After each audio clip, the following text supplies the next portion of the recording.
On vous entend pas, Jean-François. Excusez-moi, parce que j'avais un petit problème de Non, c'est bon. caméra. Voilà, ça y est, j'ai à la fois le On son et vous l'image. voit et on Très vous bien, voilà, entend. parfait. Très bien, donc bonjour à toutes et à tous. Donc effectivement, comme ça vous a été annoncé, donc je vais vous présenter la partie concernant le service affiliation, donc l'adhésion des collectivités et l'affiliation et la mise à jour des situations assurées et collectivités. Donc, le service affiliation, comme son nom l'indique, donc procède naturellement à l'ouverture, à l'instruction en vue des ouvertures de droits et aux modifications de ces droits sur la base des formulaires en ligne que vous avez. Alors actuellement, vous avez un formulaire qui est directement remplissable en ligne, c'est le formulaire adhésion.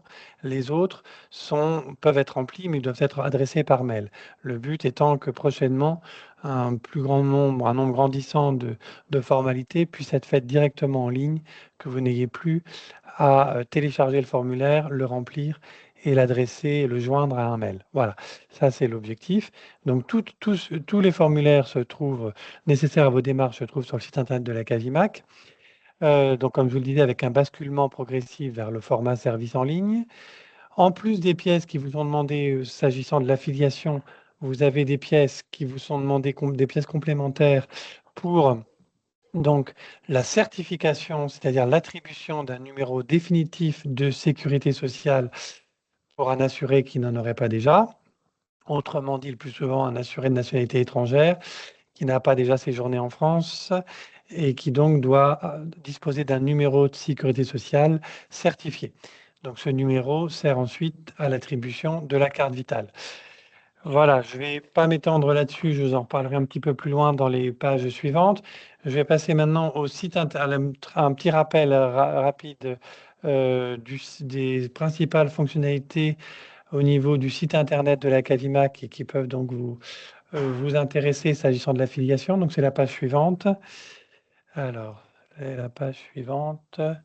Voilà, très bien. Vous avez donc dans votre espace collectivité, vous avez un espace tableau de bord et je vais peut-être d'ailleurs commencer, ce sera peut-être plus simple. On va peut-être commencer par la page 3 et on va revenir à la page 2, comme ça permettra à chacun de voir. Donc, si on passe en page 3 tout de suite, page 3. Ou page 4, enfin voilà, très bien, page suivante, merci. Donc vous avez effectivement un menu tableau de bord dans lequel vous avez là sur la page test, normalement la liste de vos assurés, comme vous pouvez le voir, mes assurés.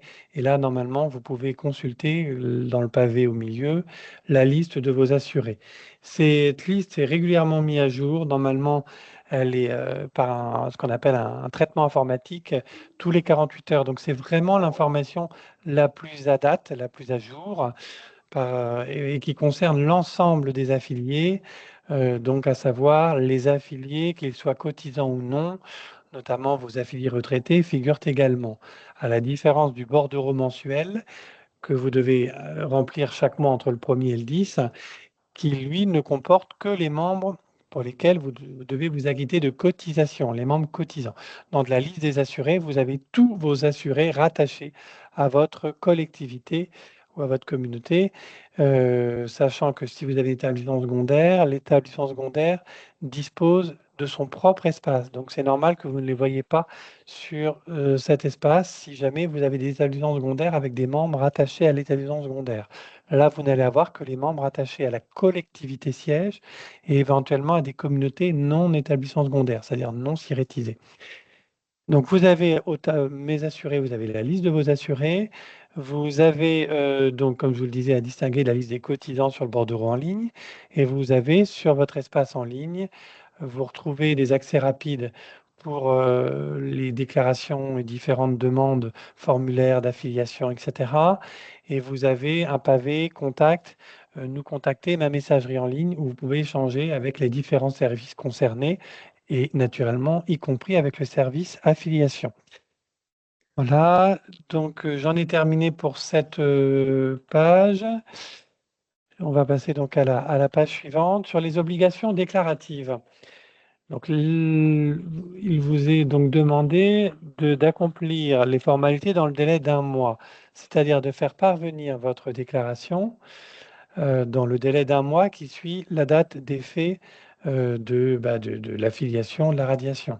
Comment dire, un affilié, un nouveau membre vous rejoint courant septembre ou courant novembre. On vous demande, pour prendre un cas plus récent, il arrive le 1er novembre, on vous demande au plus tard, dans le courant du mois de décembre, de nous faire parvenir la déclaration. Voilà.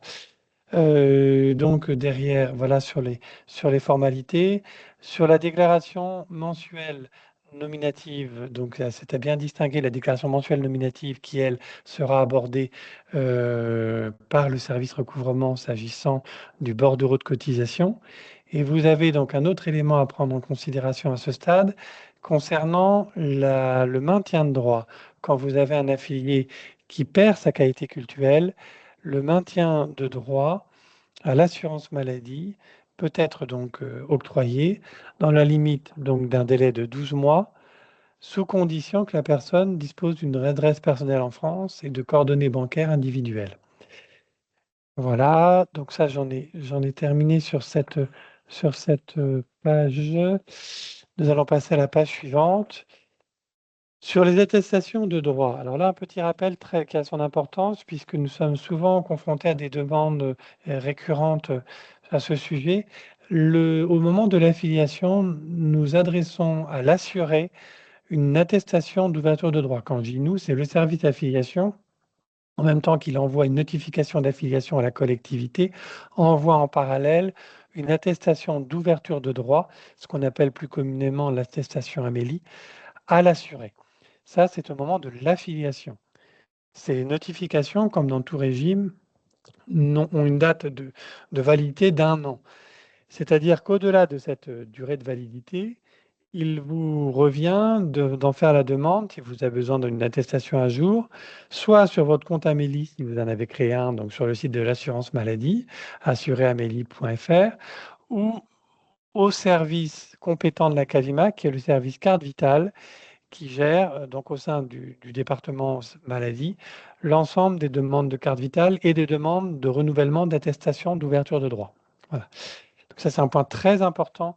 Merci d'adresser donc vos mails, vos demandes à l'adresse mail qui s'affiche, cartevitale@cavimac.fr, ou mieux encore, pour plus de rapidité, de télécharger votre attestation à jour sur votre compte Amélie, qui est encore un compte différent du compte Cavimac, hein. Il n'y a pas de raccrochement direct. Il vous convient de créer votre compte sur l'espace Amélie. Et ça suppose évidemment d'avoir un numéro définitif. Donc c'est vrai que pour les personnes avec un numéro provisoire, elles ne pourront pas effectivement créer leur compte Amélie et d'avoir aussi non seulement un numéro définitif, et d'avoir une adresse mail personnelle. Voilà, c'est les deux conditions qui peuvent bloquer. Donc si vous êtes confronté à ce blocage, pour une des deux raisons, absence de mail personnel ou absence de numéro définitif, ben là, vous faites la demande auprès du service carte vitale. J'en ai terminé sur cette présentation.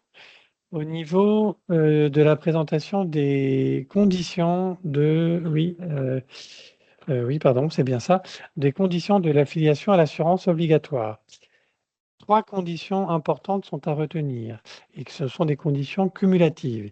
Il convient tout d'abord, selon l'article du L382-12 du Code de la sécurité sociale, de posséder la qualité cultuelle. Donc là, vous avez un glossaire. Dans le glossaire de l'imprimé d'affiliation qui figure sur le site internet, vous avez le glossaire de tous les statuts cultuels aujourd'hui qui existent, qui ont été répertoriés par 3 grandes familles: candidats en formation, ministres du culte et membres de collectivités. Vous avez 3 grandes catégories aujourd'hui affiliées à la CAVIMAC, et selon les cultes, ça se décline selon des vocables différents. Un candidat en formation au sein du culte catholique va être donc au sein d'un diocèse du culte catholique va être un mariste, pardon. Au sein d'une communauté religieuse catholique, ça va plutôt être un novice, un postulant.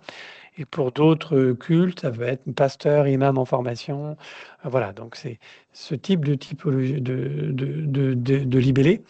Ensuite, vous avez deuxième catégorie, la catégorie évidemment de la résidence, le critère, pardon, le critère de la résidence en France, métropolitaine ou dans les départements d'outre-mer, et troisième critère, lié à la spécificité du régime Cavima, qui est un régime subsidiaire, ne pas relever d'un autre régime de sécurité sociale au titre d'une autre activité, donc en d'autres termes exercer alors, dès le premier euro, c'est-à-dire pour l'assurance maladie, c'est-à-dire que vous êtes radié de l'assurance maladie Cavimac dès l'exercice d'une autre activité professionnelle et vous êtes radié de l'assurance vieillesse Cavimac, c'est-à-dire que vous ne cotisez plus à l'assurance vieillesse Cavimac dès que vous atteignez sur l'année un revenu de 800 SMIC horaires.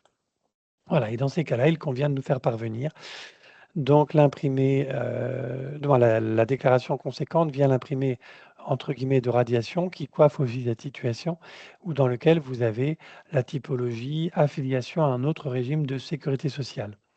Voilà. J'en ai terminé sur cette page. Vous avez ensuite les autres régimes, je crois, de mémoire. Et puis après, je répondrai aux questions, hein. Les autres régimes, donc la page suivante, les autres régimes d'affiliation sous condition. Ah non, d'abord, excusez-moi, j'allais trop vite. Donc les régimes, donc vous avez raison, les régimes d'affiliation de Pavimac, comme je viens de vous le dire. Vous avez le régime obligatoire, donc maladie, vieillesse. Pour la maladie, il se décompose en deux sous-rubriques. Le régime normal, qui est le régime de droit commun, et le régime particulier, option ouverte aux seuls religieux et qui est un système à prestations et cotisations réduites avec une durée incompressible de 2 ans, avec renouvellement express. Autrement dit, lorsqu'on s'engage sur ce régime, avec des cotisations moindres, mais surtout aussi des droits moindres limités à l'hospitalisation, vous vous engagez pendant 2 ans, sans retour en arrière possible, et ça suppose un renouvellement express de votre part pour continuer à en bénéficier. Et vous avez l'autre régime, le régime de droit commun, qui est le régime calé sur le régime des salariés, dans lequel vous avez les mêmes prestations, ou quasiment à peu près les mêmes, ce qu'on appelle le régime normal d'assurance maladie. Et vous avez donc ensuite le régime obligatoire vieillesse, qui est comment dire, calé sur celui du régime général, avec la petite évidemment spécificité d'usage qui est évidemment qu'aujourd'hui à la Cavimac, la base de cotisation étant une base SMIC, les droits vieillesse sont calculés sur la base de SMIC. Monsieur Soliverel vous en parlera un peu plus tard. Le régime obligatoire vieillesse, le régime volontaire vieillesse, comme son nom l'indique, sur option volontaire de l'intéressé. Donc, lorsqu'on part à l'étranger, donc il y a une possibilité de demander le maintien des cotisations à l'assurance vieillesse pour continuer à cotiser et s'ouvrir des droits futurs à la retraite. Et vous avez le régime de retraite complémentaire obligatoire pour les seuls ministres du culte avec traitement personnel. Voilà. Je répondrai aux questions peut-être. Alors, je vais peut-être quand même essayer de voir s'il y a des questions qui concernent directement la première partie. Je On vais a essayer de les beaucoup de voir si à ce questions. stade. Alors, attendez, je vais essayer peut-être d'en parler tout de suite parce que c'est toujours mieux peut-être de le rattacher aux pages qui viennent là. Dans la liste de mes assurés, figure des sœurs qui ont quitté depuis longtemps, est-ce normal? Oui, tout à fait. Comme je le dis, ah oui, pardon, vous avez repris après, qui étaient chez nous mais qui ont quitté la congrégation, pardon. Non, alors effectivement, désolé, j'avais lu un peu vite. Non, effectivement, ce n'est pas normal et pour tout vous dire, souvent, ce cas de figure, ça renvoie à un cas de figure bien connu, c'est-à-dire que ce sont des sœurs ou des membres de congrégation, hein, plus largement, hein. Il n'y a pas que des sœurs, qui ont pu avoir une activité, subsidiaire à un moment donné. C'est le cas que je vous disais tout à l'heure, une activité de plus de 800 SMIC, ça veut dire qu'elles ne cotisaient pas. Elles ne cotisaient plus depuis très longtemps à la Cavimac. Ce qui fait que vous, vous en êtes pas occupé, vous n'avez pas eu cru bon de nous signaler qu'elle avait quitté la congrégation, puisqu'elle ne figurait pas sur votre bordereau. Or, il faut nous le dire parce que nous l'avons toujours enregistrée comme affiliée, ce qu'on appelle subsidiaire, c'est-à-dire en situation de double activité supérieure à 800 SMIC. Et donc, il faut nous adresser un mail, et plus exactement même un justificatif. Si vous avez qu'une seule sœur, bah, vous pouvez nous faire parvenir une demande de radiation avec la date de perte d'identité cultuelle. Si vous avez une liste avec une vingtaine de membres, on peut très bien, pour faciliter les démarches, lorsque c'est des sœurs qui étaient déjà en situation de subsidiarité, vous nous faites une liste en tête de la collectivité, en nous donnant tous les membres qu'il convient de retirer, en nous mettant bien sûr la date de perte d'identité cultuelle, en nous signant, en nous attestant du tout, pas avec un courrier en tête de la collectivité avec signature, et nous saisirons une date de fin de perte d'égalité cultuelle. Voilà, pour effectivement que ça disparaisse, entre guillemets, de votre liste des assurés. Donc ce n'est pas normal, mais ça peut s'expliquer en général par la situation que je viens de vous évoquer, c'est-à-dire des sœurs qui étaient en situation de subsidiarité depuis très longtemps. Donc vous ne les voyez pas sur le bordereau, c'est logique. Et en fait, elles ont même, en plus d'avoir une double activité, elles ont perdu leur activité cultuelle. Donc en fait, elles n'ont plus lieu d'être enseignées chez vous. Voilà, j'espère avoir répondu. Alors après, bon, je regrette que la date d'affiliation soit celle du tampon et non celle indiquée par la collectivité. Alors, sur cette question-là, la question 1, parce que je vois il y a 2 ou 3 questions. Sur cette première question, c'est un élément effectivement dont je suis bien conscient, et ça, les choses évoluent. Normalement, vous ne devrez plus avoir ce problème, sauf contradiction manifeste, je dirais, que nous avons dans le dossier. Nous prenons bien en compte l'attestation, la date que vous attestez et que vous signez, notamment pour l'arrivée des membres venant de l'étranger. Parce qu'effectivement, on a bien conscience que vous pouvez avoir parfois des personnes qui ne rejoignent pas directement votre collectivité. Donc ça, si c'est encore le cas, n'hésitez pas entre guillemets, recontacter, faire une réclamation au service en disant bien que vous attestez de la date sur le formulaire. Normalement, vous ne devriez plus avoir ce blocage. Voilà. On prend bien la date du formulaire, hein, sauf exception lorsqu'il y a une contradiction manifeste et que dans le dossier, on a la preuve que la personne était déjà dans le ministère, dans votre communauté, avant, auquel cas ça pose des soucis. Mais sinon, normalement, nous prenons bien la date que vous attestez sur le formulaire et non pas la date du passeport. Ensuite, les prêtres canadiens avec une convention assurance maladie. Donc, mais vous n'en tenez pas compte. Alors ça, il va falloir nous le signaler parce que il y a 2 choses, il y a des questions de détachement, il y a des questions de convention, mais il faut nous donner la convention applicable et puis on vous répondra, en ce sens. Voilà. Encore une fois, il y a énormément de conventions selon les pays. On vous en reparlera. Non, on vous en a parlé ce matin. On vous en a parlé ce matin pour le détachement, mais peut-être, comme vous Merci l'avez beaucoup. vu pour le détachement ce matin, parce que c'est une inversion par rapport au déroulement habituel des journées. Donc, je crois que c'est ce matin que vous avez parlé du détachement. Et donc, effectivement, vous avez autant de conventions presque parfois que de pays. Et donc, effectivement, il faut nous faire parvenir la convention en nous donnant voilà, ces éléments et on étudiera ces cas particuliers.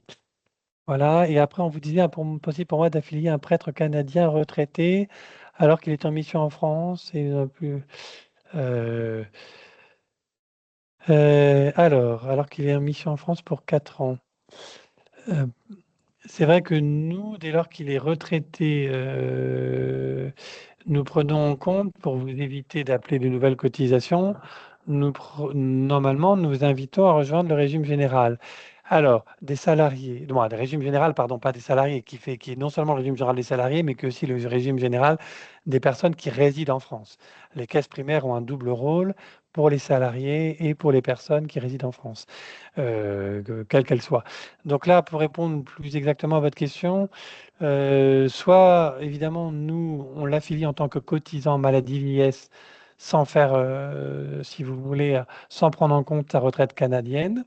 C'est une possibilité, en ne nous disant pas qu'il est retraité canadien, soit en tenant pas compte de la retraite du Canada, soit mieux pour vous, vous prenez contact avec la caisse primaire sans indiquer, pardon, je dirais sans insister sur le fait qu'il est prêt, puisque c'est vrai que ça peut poser des difficultés. Et si vous avez toujours un blocage, faites-nous parvenir le refus de la caisse primaire et nous essaierons en interne de régler la situation.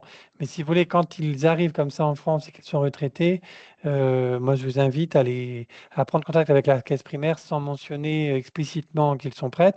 Et si vous avez toujours des soucis, et voilà, bah, vous nous faites parvenir la demande. Voilà. J'espère avoir été clair. Ah, attendez, après il y avait d'autres choses. Ah oui, attendez, il y avait quand même pas mal d'autres questions là. Attendez, où est-ce que c'est? Oui, vous voulez que je vous aide, Oui, Jean-François? oui, c'est ça, Sur parce une que là, c'est vrai que je vois pas qu'il y a attestation. beaucoup de choses. Oui, oui. Oui, Non, il mais y en a fait, beaucoup je de lis, mais ce questions. que je Je vois pas le volume de questions qu'il y a derrière. Non, il n'y a Effectivement, pas de sur souci. l'attestation de droit, il faut renouveler, excusez-moi, je vais aller un peu plus vite, il faut renouveler, comme je vous disais, c'est pas nous qui choisissons, c'est valable 1 an. Donc, si vous voulez avoir une nouvelle attestation de droit, c'est pas obligatoire, si vous en avez besoin pour l'hôpital et autres, mais quand vous avez une carte vitale, normalement, vous n'en avez pas besoin, il faut refaire la demande, comme je vous le disais, au service carte vitale. Est-il obligatoire de perdre la qualité intellectuelle pour un pasteur qui part en retraite? Euh, Attendez, il part en retraite? Non, il va être affilié retraité.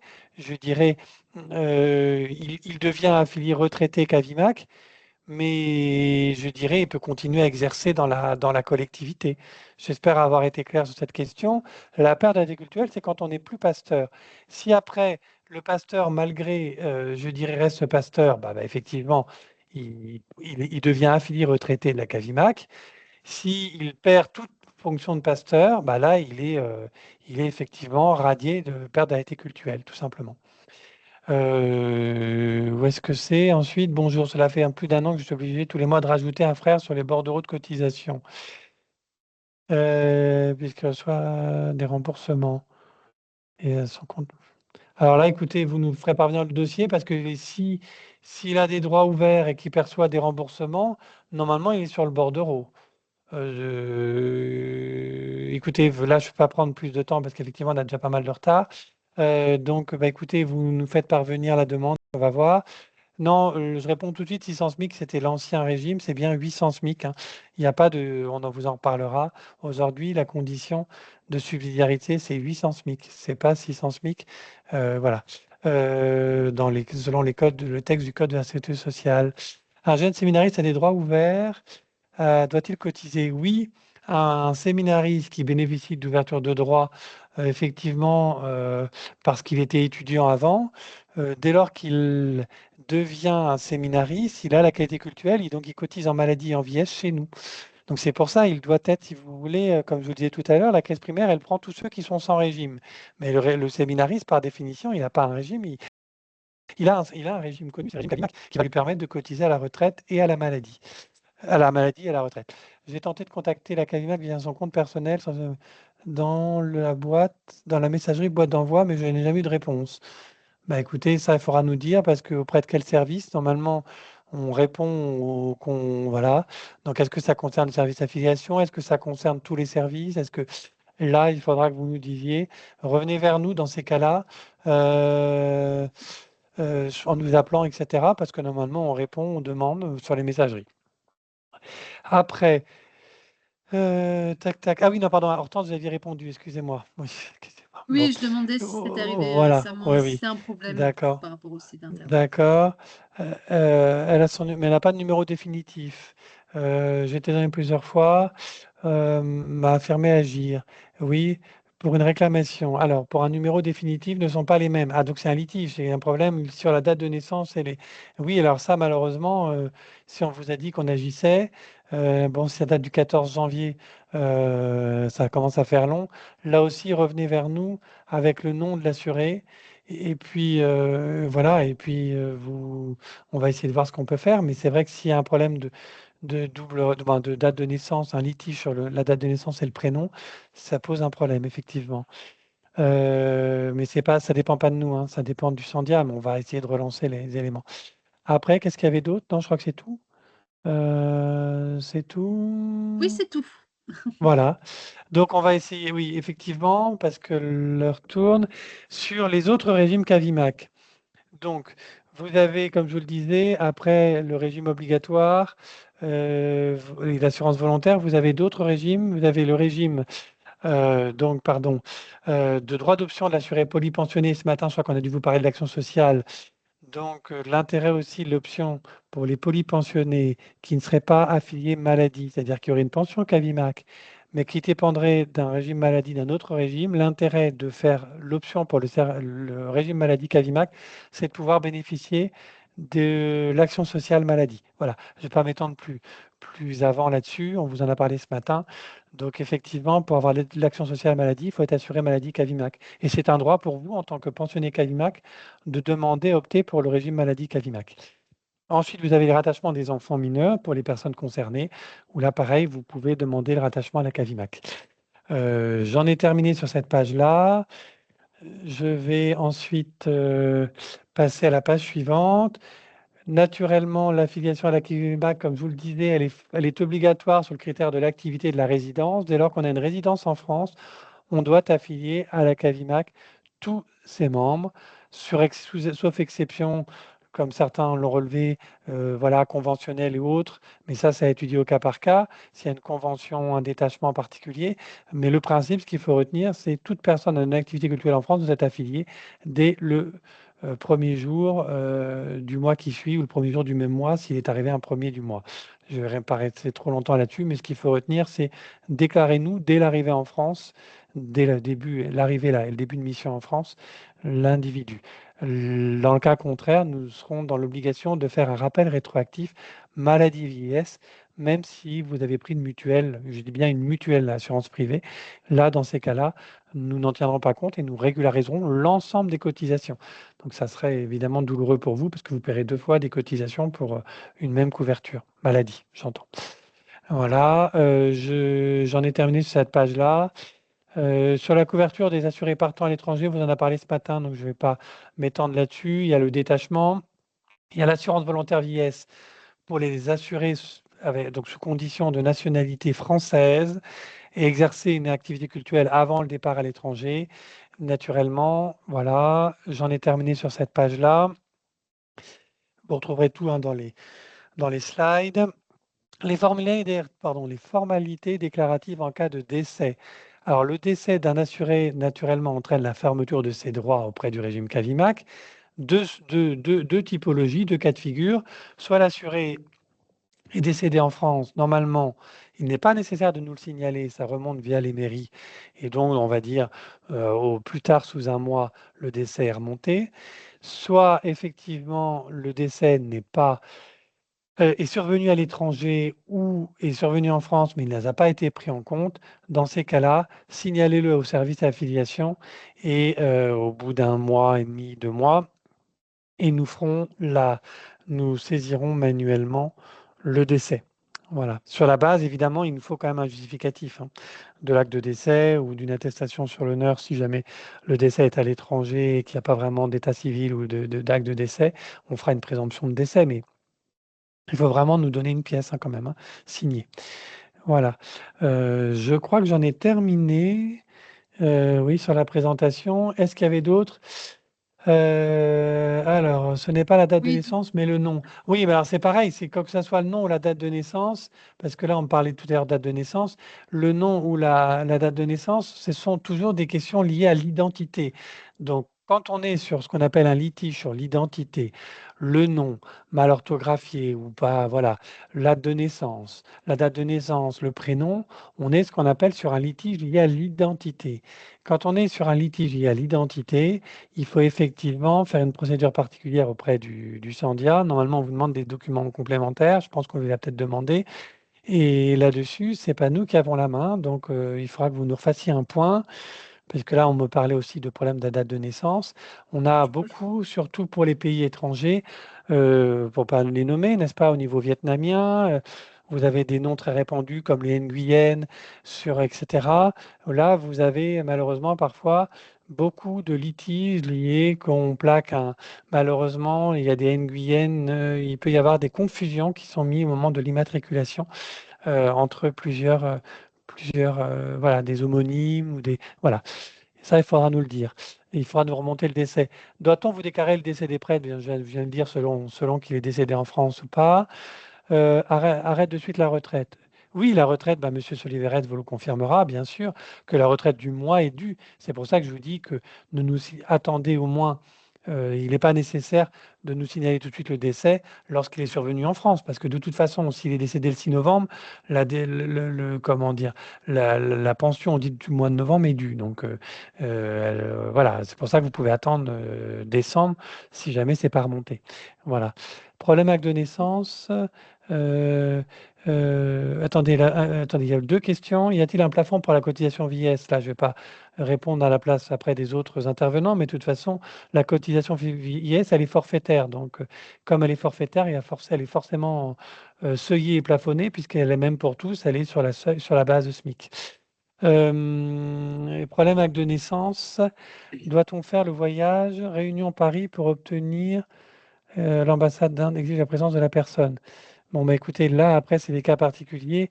Effectivement, il faudra nous le resignaler parce que là, on tombe dans un des niveaux de détail. Il faut mieux que vous nous écriviez là-dessus parce qu'on va voir voilà, ce qu'il en est. Encore une fois, hein, toute la partie liée aux actes de naissance, c'est la partie liée à la certification du numéro de sécurité sociale.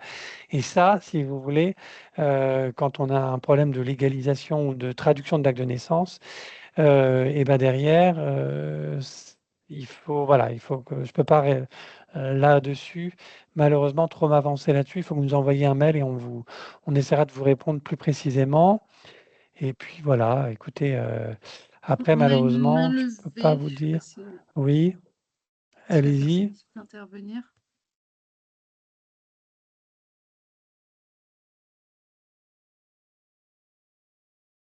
Si la Oui, personne souhaite si prendre la la dame veut parole. peut-être intervenir.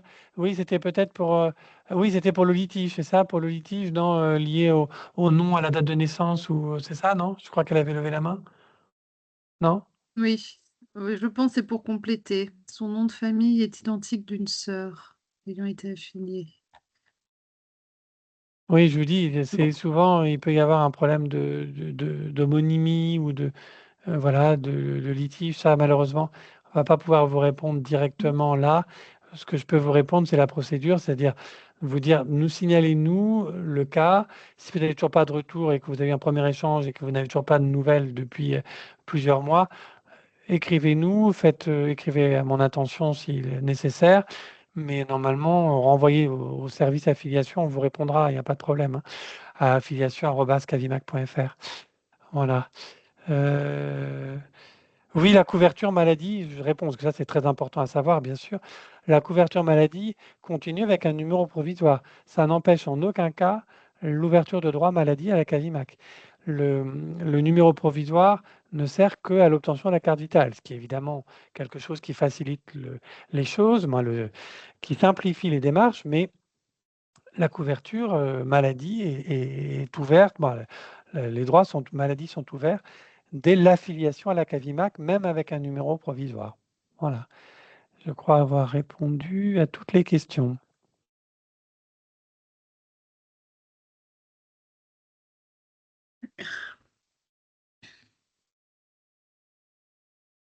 oui, je pense. Hein, pour une religieuse qui est là Oui, pour une tout à fait. année, il Même faut pour une faire sa année, il cotisation faut cotiser vieillesse. en vieillesse. Il n'y a pas de durée, je dirais, il n'y a pas de notion. Voilà, dès qu'on commence une activité cultuelle, même pour un an, même pour une formation religieuse qui va durer un an, il faut affilier la sœur. Donc, euh, et je dirais même en maladie, hein, et pour une année, vous parlez de la cotisation vieillesse, mais c'est la cotisation maladie et vieillesse, hein. C'est l'ensemble des cotisations maladie et vieillesse. Voilà, dès lors qu'elle n'est pas retraitée, bien sûr, elle doit cotiser en maladie et en vieillesse à la Cavimac, même si elle vient pour un an, voire moins. Et ben, vous devez la filer à la Cavimac, puisqu'elle est en activité culturelle sur le territoire français. Voilà. On a une personne qui a la main levée, si elle souhaite prendre la parole.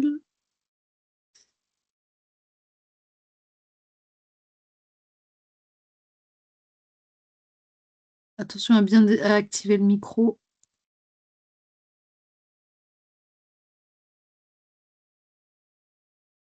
Alors, depuis le 1er octobre, nous attendons l'affiliation. Oui, il y a des délais de traitement, je peux comprendre, qui vous paraissent longs. On a de grosses charges d'activité. Bon, voilà, ça va parvenir normalement assez.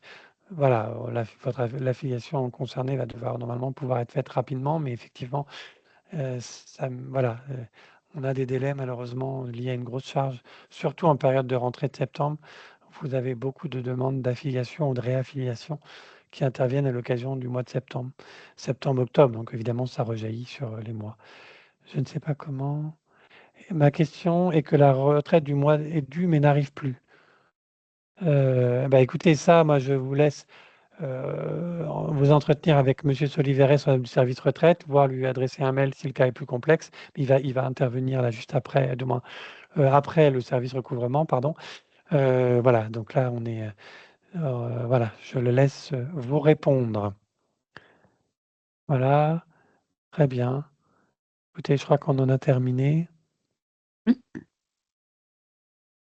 Très bien, merci à tous pour votre écoute, votre attention. Et puis voilà, je vais céder la parole pour le recouvrement à madame Caldi, je crois.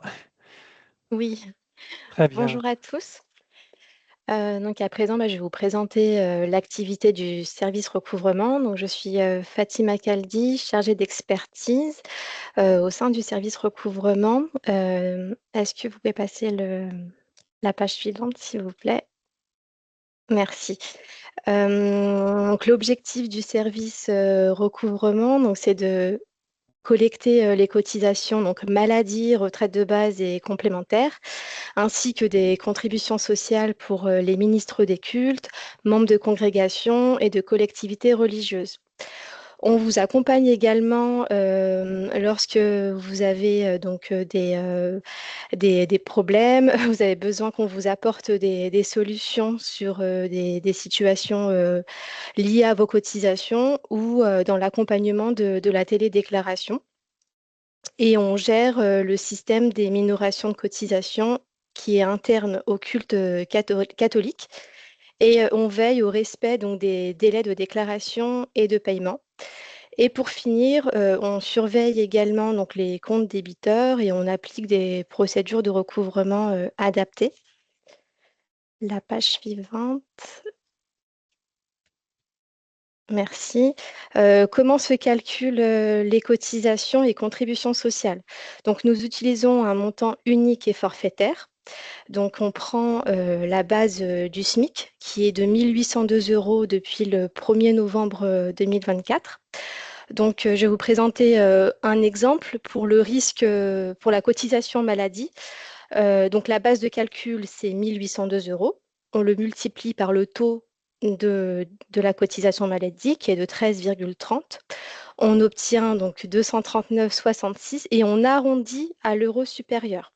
Donc là, on obtient le montant de la cotisation maladie. Et lorsque vous avez plusieurs membres, en fait, tout simplement, il faut les multiplier par le montant de la cotisation. À savoir que chaque collectivité est responsable de la déclaration et du paiement des cotisations de ses membres. La page suivante, s'il vous plaît.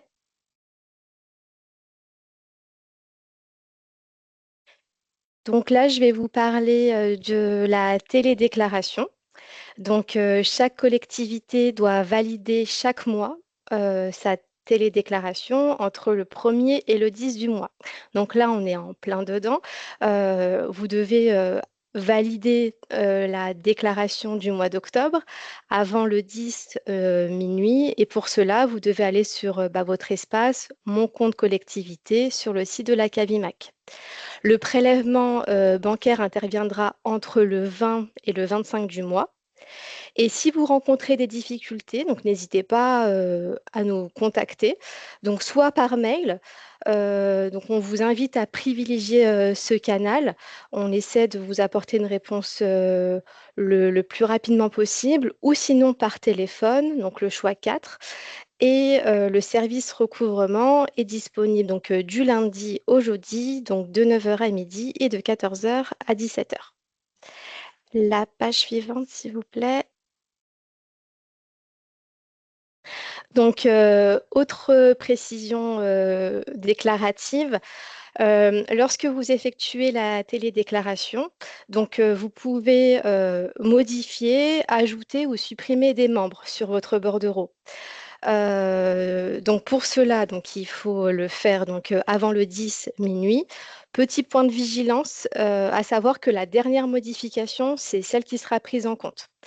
On va vous mettre à disposition d'ici quelques temps des petites procédures pour vous aider à vous expliquer comment rajouter ou supprimer un membre. Après la fermeture du service de la télédéclaration, donc il convient de contacter le service affiliation de la Cavimac afin de procéder à la mise à jour administrative des membres. Dès que le service recouvrement en est informé. Donc, on met à jour l'état de cotisation donc, des membres et on vous fait parvenir un appel de cotisation ou une notification de remboursement de cotisation selon la situation. Et pour finir, votre déclaration en ligne, donc vous pouvez retrouver le bordereau récapitulatif, pardon, à partir du 25 du mois sur votre espace en ligne dans la rubrique Mes documents.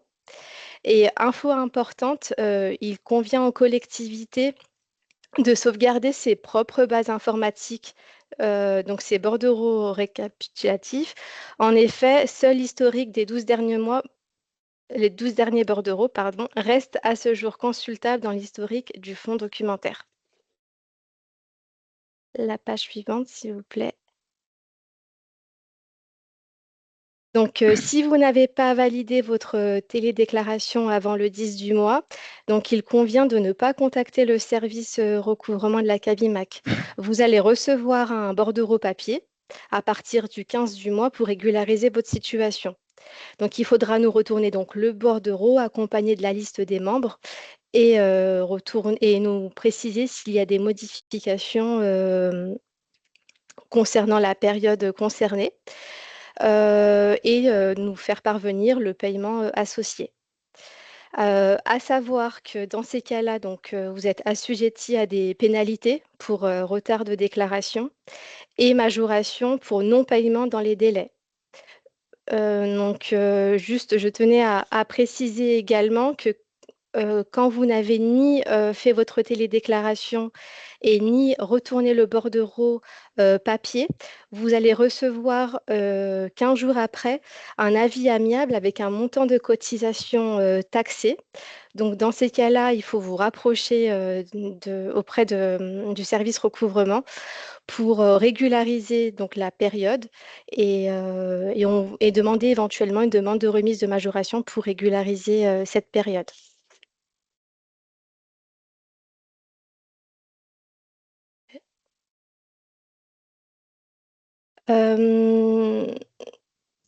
La page suivante, s'il vous plaît. Merci. Et pour finir, donc la déclaration sociale nominative, donc la DSN, donc ce dispositif a été mis en place en 2020 et il permet d'intégrer les données déclarées et garantir les droits des assurés. Donc, suite à la validation de votre télédéclaration, la Cabimac procède à la constitution et au dépôt de la DSN avant le 15 du mois sur Net Entreprise, afin d'alimenter les droits sociaux pour les membres cultuels.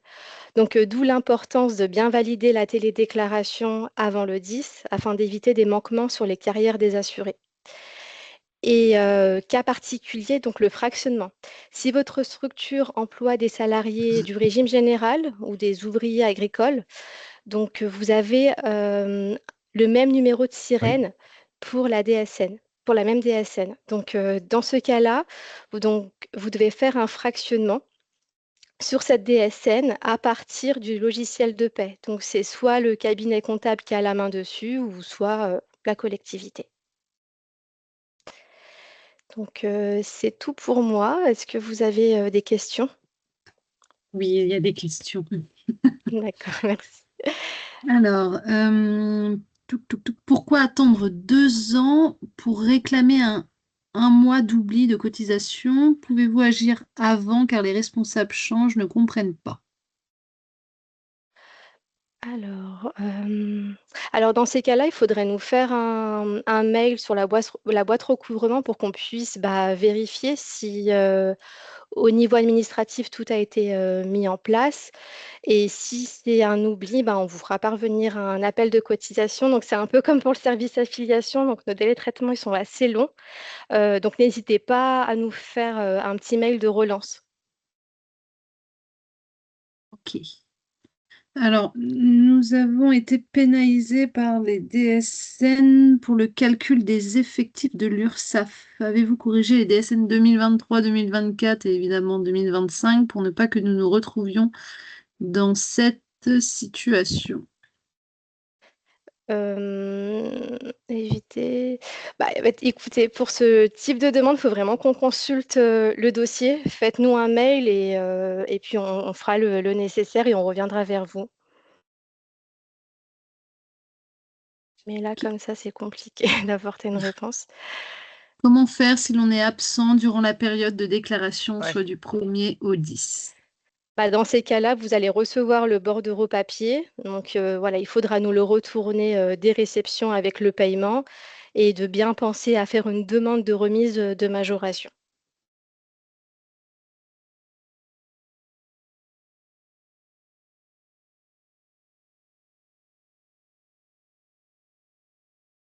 Pas d'autres questions pour le moment. Très bien. C'est bon. Très bien. Merci à tous. Merci.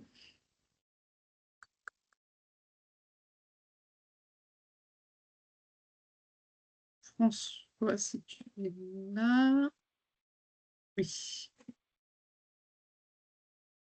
Très bien, donc rebonjour à tout le monde. Donc j'interviens cet après-midi pour vous parler un petit peu de la carrière et de la retraite.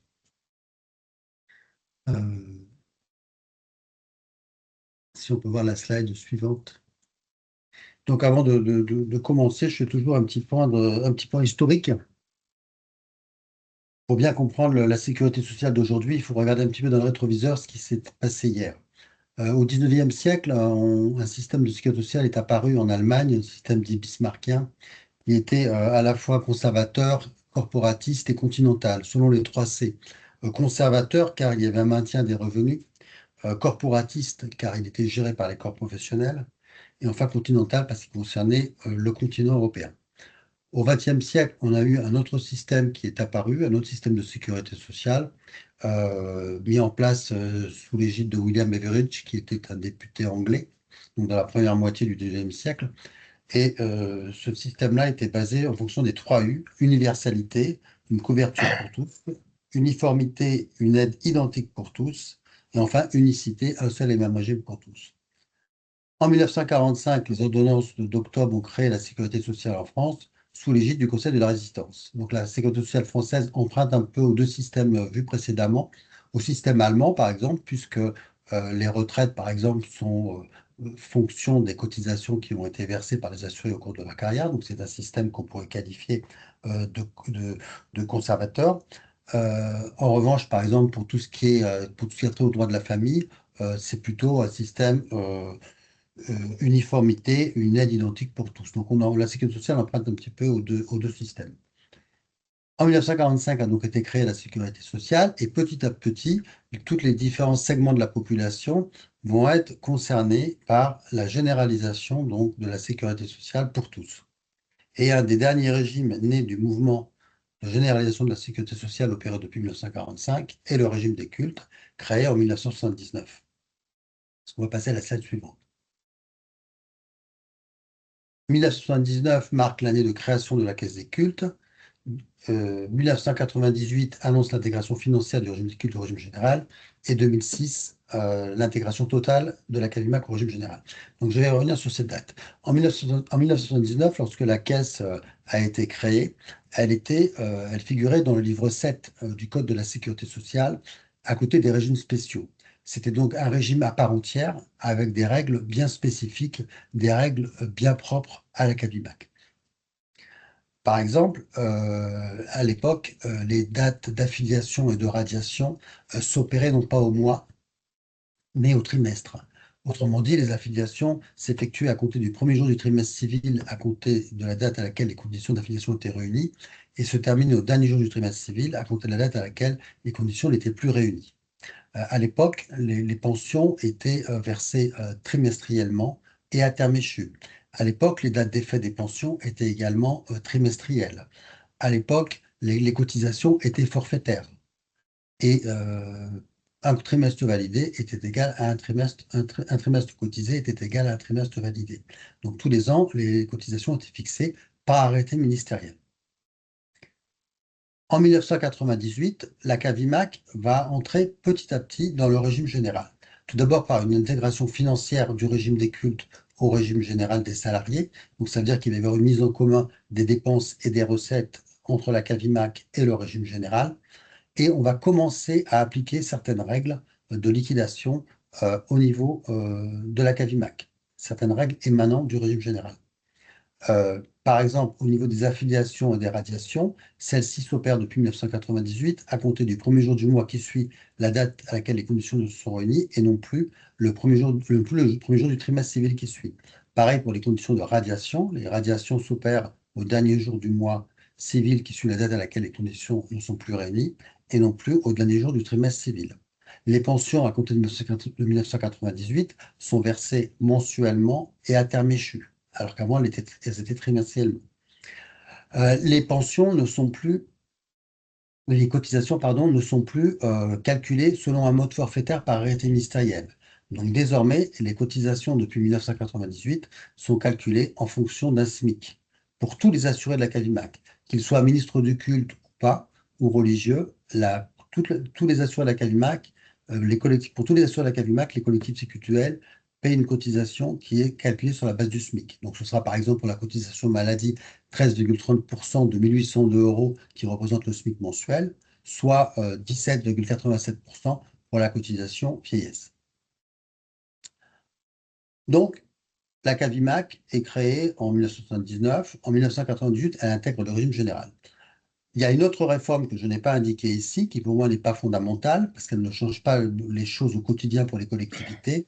C'est la fusion entre la CAMAVIC, l'ancienne caisse d'assurance vieillesse des cultes, et la CAMAC, l'ancienne caisse d'assurance maladie des cultes, qui ont fusionné en 2000, au 1er janvier 2000, suite à une loi du 27 juillet 1999, plus exactement l'article 71 de la loi du 27 juillet 1999 qui a opéré cette fusion. Mais dans les faits, ça n'a pas changé grand-chose pour les assurés et les collectivités. En 2006, donc,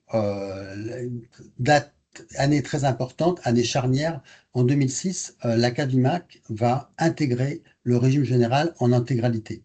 C'est-à-dire que la CAVIMAC ne figure plus au livre 7 du Code de la Sécurité sociale. À compter de 2006, elle va être inscrite au livre 3 du Code de la Sécurité sociale, à savoir dans le livre du régime général. Ce qui signifie que tous les textes qui s'appliquent au régime général, de facto, visent la CAVIMAC, sauf texte contraire. Mais normalement, maintenant, nous sommes dans le régime général.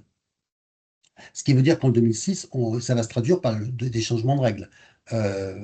En 1979, quand a été créé le régime, l'âge pour partir à la retraite était de 65 ans.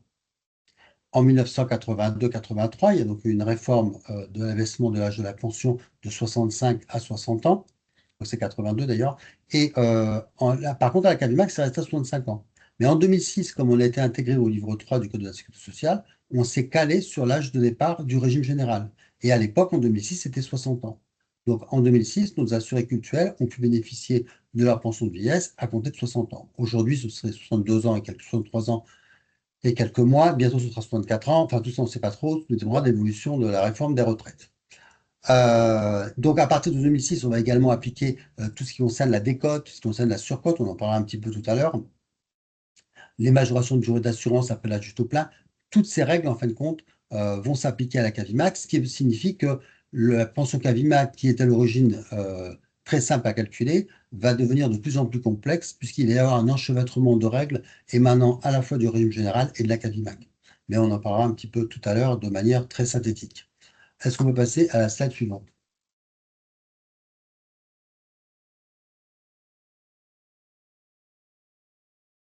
La CAVIMAC met en œuvre une gestion adaptée à la réalité cultuelle, une gestion personnalisée des dossiers de relevé de compte et de prestations vieillesse au service des assurés sociaux.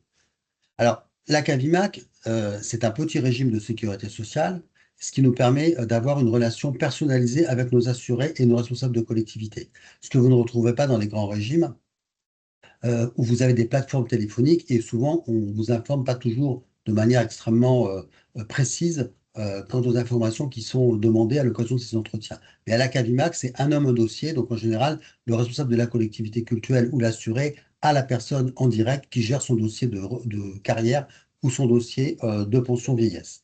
Pourquoi on peut le faire? Parce qu'à la CAVIMAC, on a 19 000 cotisants pour 30 000 pensionnés, alors qu'au régime général, ils ont 15 millions de retraités et 27 millions de cotisants. Donc évidemment, on ne boxe pas dans la même cour, si je puis dire. Donc une répartition des dossiers par agent et par portefeuille concourt à une gestion individualisée au bénéfice des assurés sociaux. Donc cette organisation permet aux responsables de collectivité ou à l'assuré d'avoir un seul et unique interlocuteur pour la gestion du dossier concerné. Donc c'est vraiment un service plus qui est donné pour les assurés de la Cavimac avec une relation personnalisée à la clé. Est-ce qu'on peut passer à la slide suivante? Alors, la préparation de la retraite. Alors, il est évident qu'il est de bon ton que de demander une reconstitution de carrière dès lors qu'on arrive à l'âge de la retraite. Donc, entre 55 et 60 ans, nous vous invitons à faire des demandes de relevé de compte pour vos assurés, pour qu'on puisse clarifier, pour qu'on puisse fiabiliser leur carrière en vue. Est-ce que la personne, s'il vous plaît, qui a laissé son micro pourrait le couper, s'il vous plaît? Merci. Alors, le service carrière intervient en amont du processus de liquidation des pensions pour fiabiliser et certifier les carrières. Alors, une des particularités que nous avons à la Cavimac, c'est que lorsque nous avons un dossier de carrière à étudier, on ne se borne pas à communiquer notre validation, notre relevé des trimestres à l'assuré ou au responsable de collectivité. On fait toute une étude de la carrière et on regarde éventuellement s'il y a des trous dans la carrière. Et s'il y a des trous dans la carrière, on va être amené à faire des appels de cotisation. Donc à lancer des appels de cotisation, à régulariser et donc à fiabiliser les carrières. Alors, j'insiste sur le fait que à chaque réunion, je demande aux collectivités de bien être vigilantes quand elles nous transmettent des informations concernant les dates d'entrée en vie cultuelle ou bien les dates de séjour à l'étranger. Parce qu'il arrive fréquemment que lors de l'affiliation ou de la radiation d'un assuré, il y ait certaines informations qui soient données au, au service affiliation. Le service affiliation fait les mises à jour nécessaires. Derrière, quelques années après, pour le même assuré, on nous donne d'autres dates. Donc, ce qui veut dire qu'on est obligé de revoir la carrière. Et après, lorsque la personne fait une demande de pension, il arrive encore parfois qu'on ait encore d'autres dates. Donc, ça veut dire qu'on a du mal à certifier les carrières si on nous donne des informations qui ne sont pas exactes lorsqu'on les demande pour la première fois. Donc, il faut vraiment être bien vigilant et à bien vérifier et bien communiquer les bonnes dates parce que c'est en fonction des dates qu'on nous aura communiquées qu'on pourra certifier les carrières. Pourquoi? Parce que la Cavimac, c'est un régime subsidiaire. Comme vous l'avez vu tout à l'heure, ne relève de la Cavimac que les assurés qui ne sont pas déjà couverts par un autre régime de sécurité sociale. Donc ça veut dire qu'on a besoin d'avoir la connaissance précise, notamment des autres régimes, on a besoin d'avoir la connaissance précise des séjours à l'étranger pour voir si l'intéressé devait cotiser ou pas cotiser, et on doit également avoir la précision par rapport aux dates d'entrée et de fin de vie culturelle. Sinon, nous, après, on n'arrive pas à fiabiliser les carrières, et quand quand arrive le moment de liquider la pension, eh bien, on liquide la pension dans des conditions difficiles, on a du retard parce qu'on n'a pas pu certifier la carrière dans des conditions satisfaisantes et que de facto, ça fait un retard au niveau du paiement de la pension. Même si la pension est versée après à titre rétroactif par rapport à la date d'effet de la pension déterminée au départ, il n'en demeure pas moins que c'est pas bien que de liquider la pension avec 2, 3 ou 4 mois de retard. Donc, le service carrière informe les assurés sur leur carrière respective. Le service carrière peut également transmettre aux assurés ce qu'on appelle un relevé individuel de situation. Alors, un relevé individuel de situation, qu'est-ce que c'est? Un relevé individuel de situation, c'est un document qui récapitule l'ensemble des périodes validées par les régimes de base et complémentaires dont ont relevé les assurés au cours de leur carrière professionnelle. Le service carrière peut également, à partir de 55 ans, transmettre ce qu'on appelle une estimation indicative globale, donc ce qu'on appelle l'EIG. Donc l'EIG comprend un relevé individuel de situation et une estimation des montants de retraite de l'âge légal à l'âge du taux plein. Est-ce qu'on peut passer à la slide suivante? Alors, juste pour préciser que les assurés ont aussi la possibilité d'aller sur le portail Info Retraite, aller dans Ma carrière, et là, ils peuvent visualiser soit une estimation indicative globale, soit un relevé individuel de situation. Alors, les RIS sont envoyés à partir de quand? Alors, les RIS, on peut le demander à partir de 35 ans, et les estimations indicatives globales, on peut les avoir à partir de 55 ans. Alors, il faut savoir que les relevés individuels de situation sont envoyés automatiquement tous les ans, maintenant par mail, aux assurés âgés de 35, 40, 45 ans et 50 ans. Et les estimations indicatives globales sont envoyées aussi aux cohortes âgées de 55 ans, 60 ans et 65 ans. Voilà, est-ce qu'on peut passer à la slide suivante? Alors, la liquidation et le paiement des retraites. Donc, les assurés peuvent faire donc, la demande de ces éléments. Donc, on accompagne les assurés et les collectivités lors du dépôt de la demande de retraite. On instruit les demandes des réceptions de la demande de liquidation et on invite les assurés à déposer leur demande au moins 6 mois avant. Alors, ce que je voulais préciser, c'est que la constitution d'un dossier de pension de vieillesse, non seulement est compliquée lorsqu'on reçoit des informations qui sont contradictoires émanant des collectivités, mais bon, elles sont également encore plus compliquées dans le sens où maintenant, on a besoin d'avoir la connaissance non seulement de la validation des régimes français, mais également on doit avoir connaissance de la validation des régimes de l'Union européenne ou bien de la validation des régimes hors Union européenne, relevant de pays hors Union européenne, et lorsque c'est les pays ont conclu des conventions de sécurité sociale avec la France. Donc ça signifie que les dossiers effectivement sont plus compliqués aujourd'hui et c'est pour ça que la carrière, la fiabilisation de la carrière en amont du processus de liquidation de pension est essentielle pour qu'on puisse liquider les pensions.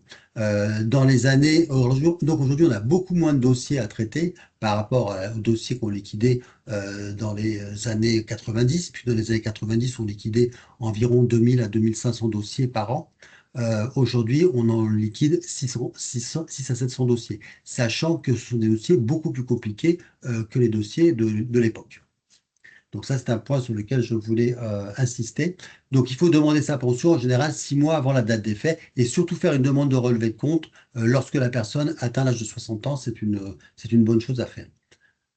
Comment demander sa pension de vieillesse? Alors, si la personne, par exemple, a une personne de nationalité étrangère, par exemple, qui aurait séjourné quelques années en France, lorsqu'elle part à l'étranger, dès lors qu'elle a atteint l'âge légal, elle peut faire sa demande de pension. Elle pourra être bénéficiaire d'une pension de vieillesse, même si elle a transporté sa résidence à l'étranger ou si elle est retournée dans son pays d'origine. Donc, la demande de liquidation de pension de vieillesse peut s'opérer par deux canaux. Le premier canal, c'est le dossier physique, un dossier papier. Vous pouvez télécharger sur le site internet de la Caisse l'imprimé de demande de pension de vieillesse et nous l'envoyer. Mais la façon la plus rapide et la plus efficace, c'est de faire une demande de pension de manière dématérialisée. Alors aujourd'hui, on reçoit environ 2 tiers des demandes par ce canal-là. L'avantage de faire une demande de retraite en ligne, c'est que vous inondez l'ensemble des caisses de sécurité sociale basées complémentaires dont l'intéressé a relevé au cours de sa carrière professionnelle. Donc, il faut aller sur le portail Info Retraite, créer un compte retraite avec une connexion France Connect et ainsi demander la liquidation de sa pension. Mais la voie papier est également valable, mais c'est beaucoup plus rapide, beaucoup plus efficace, selon le principe, dites-le nous une fois, de demander sa demande de retraite en ligne. Est-ce qu'on peut passer à la slide suivante? Alors, la liquidation et le paiement des retraites. Donc, le service retraite verse les prestations retraite. Le rythme de paiement est mensuel et à terme échu, à l'instar du régime général. Donc, c'est ce que j'indiquais tout à l'heure. Donc, on opère en principe deux paiements. Donc là, on devrait reprendre le paiement intermédiaire du 25 de chaque mois à compter du mois de février l'année prochaine. Nous avons été obligés de le suspendre, ce paiement-là, pour des raisons internes. Et l'année prochaine, on va rétablir à nouveau ce paiement-là qui nous permet de payer les rappels. Sinon, le paiement classique, le 9 de chaque mois, évidemment, est maintenu et nous payons les pensions le 9 de chaque mois. Où peuvent être versées les pensions? Les pensions peuvent être versées soit sur le compte de la collectivité cultuelle, soit sur le compte de la communauté sous-ensemble de la collectivité, soit sur le compte personnel de l'assuré. Évidemment, c'est toujours l'assuré qui doit dire, parce que la pension est un droit personnel, sur quel compte il veut recevoir sa pension. La pension peut être versée sur le compte d'une communauté sous réserve qu'elle soit sirétisée. Autrement dit, les communautés qui ne sont pas sirétisées, dites lieu de vie, ne peuvent pas recevoir de pension de vieillesse. En revanche, les pensions peuvent être versées sur le compte de la collectivité. Donc les communautés qui sont sirétisées, ce sont les communautés qui ont un CIRAN, donc les 9 premiers chiffres du CIRé, qui est commun avec celui de la collectivité cultuelle, qui est un peu la maison mère, si vous voulez. La liste des règlements au service des collectivités cultuelles Donc là, c'est encore un service plus qu'offre la CAVIMAC à ses responsables de collectivités culturelles. Donc tous les mois, sur le fonds documentaire, sur leur compte Internet, les collectivités, ont la possibilité de voir quelles sont les pensions qui ont été payées et quel est le montant qui a été payé pour leurs membres. Donc ça, c'est vraiment un service plus. Est-ce qu'on peut passer à la slide suivante?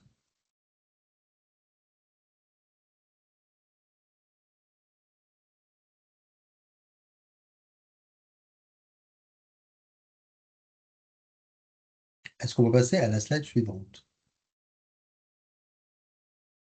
Alors, quand liquider les droits à la retraite? Alors donc, vous savez tous et toutes qu'il y a eu une réforme donc, en septembre 2023.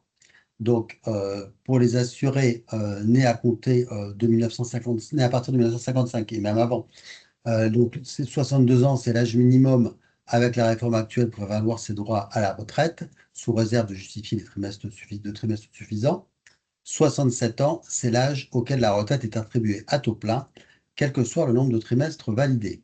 La réforme de 2023 n'a pas modifié cette règle, donc une personne qui a atteint l'âge de 67 ans et qui demande sa pension, dans tous les cas de figure, elle bénéficiera d'une pension calculée à taux plein. Pour les assurés nés à partir du 1er septembre 61, il y a eu un relèvement de l'âge légal de 3 mois par année de naissance. Alors là, j'ai laissé les informations parce que, comment dirais-je, tout n'a pas encore été voté. Donc l'âge légal de la pension sera fixé normalement à compter de 64 ans, à compter de la cohorte née en 1968, sous réserve que la suspension de la réforme soit entérinée complètement. Pour l'instant, on ne sait pas. L'accélération du calendrier d'allongement de la durée de cotisation, donc la cible des 43 annuités, 172 trimestres, devra être atteinte à compter de la cohorte 65. Donc, si la réforme est maintenue, ça veut dire que pour les personnes qui sont nées à compter de 1965, il faudra qu'elles aient 43 ans de cotisation pour avoir une pension calculée à taux plein. Et les personnes qui sont nées à compter de 1968 ne pourront bénéficier d'une pension qu'à l'âge de 64 ans. Maintenant, il faut voir quelle va être la suite donnée à la suspension de la réforme des retraites. Pour l'instant, on n'a pas encore d'informations complètes à ce sujet. Est-ce qu'on peut passer à la slide suivante?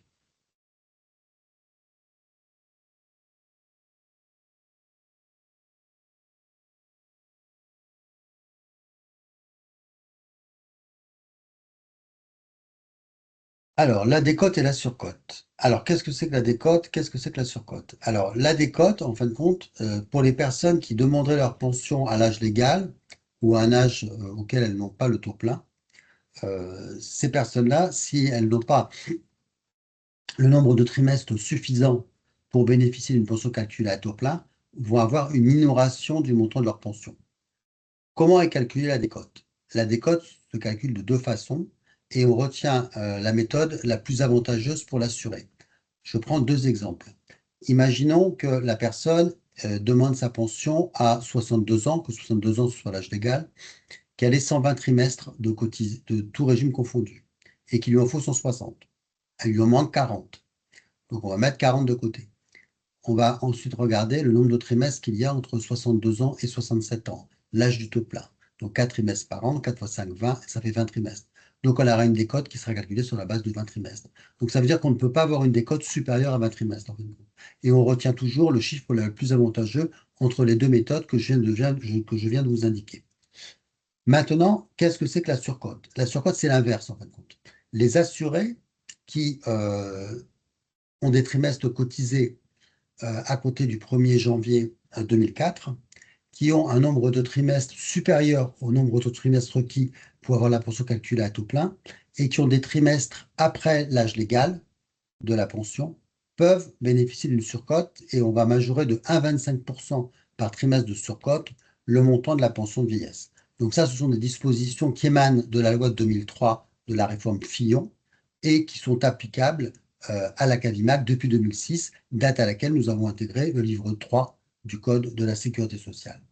Un autre calcul se fait aussi pour les personnes qui ont dépassé l'âge de 67 ans et qui n'ont pas le nombre de trimestres requis pour avoir une pension calculée à taux plein, sachant qu'elles vont avoir quand même une pension calculée à taux plein, puisqu'elles auront dépassé 67 ans, et ben, les trimestres de majoration sont calculés en plus dans le cadre du calcul de sa pension. Est-ce qu'on peut passer à la slide suivante? Alors, comment est calculée la pension de vieillesse? Alors, la pension de vieillesse a été calculée de façon très simple lorsque la caisse a été créée en 1979. En 1979, on avait un montant maximum de pension Cavimac qui était fixé par arrêté ministériel.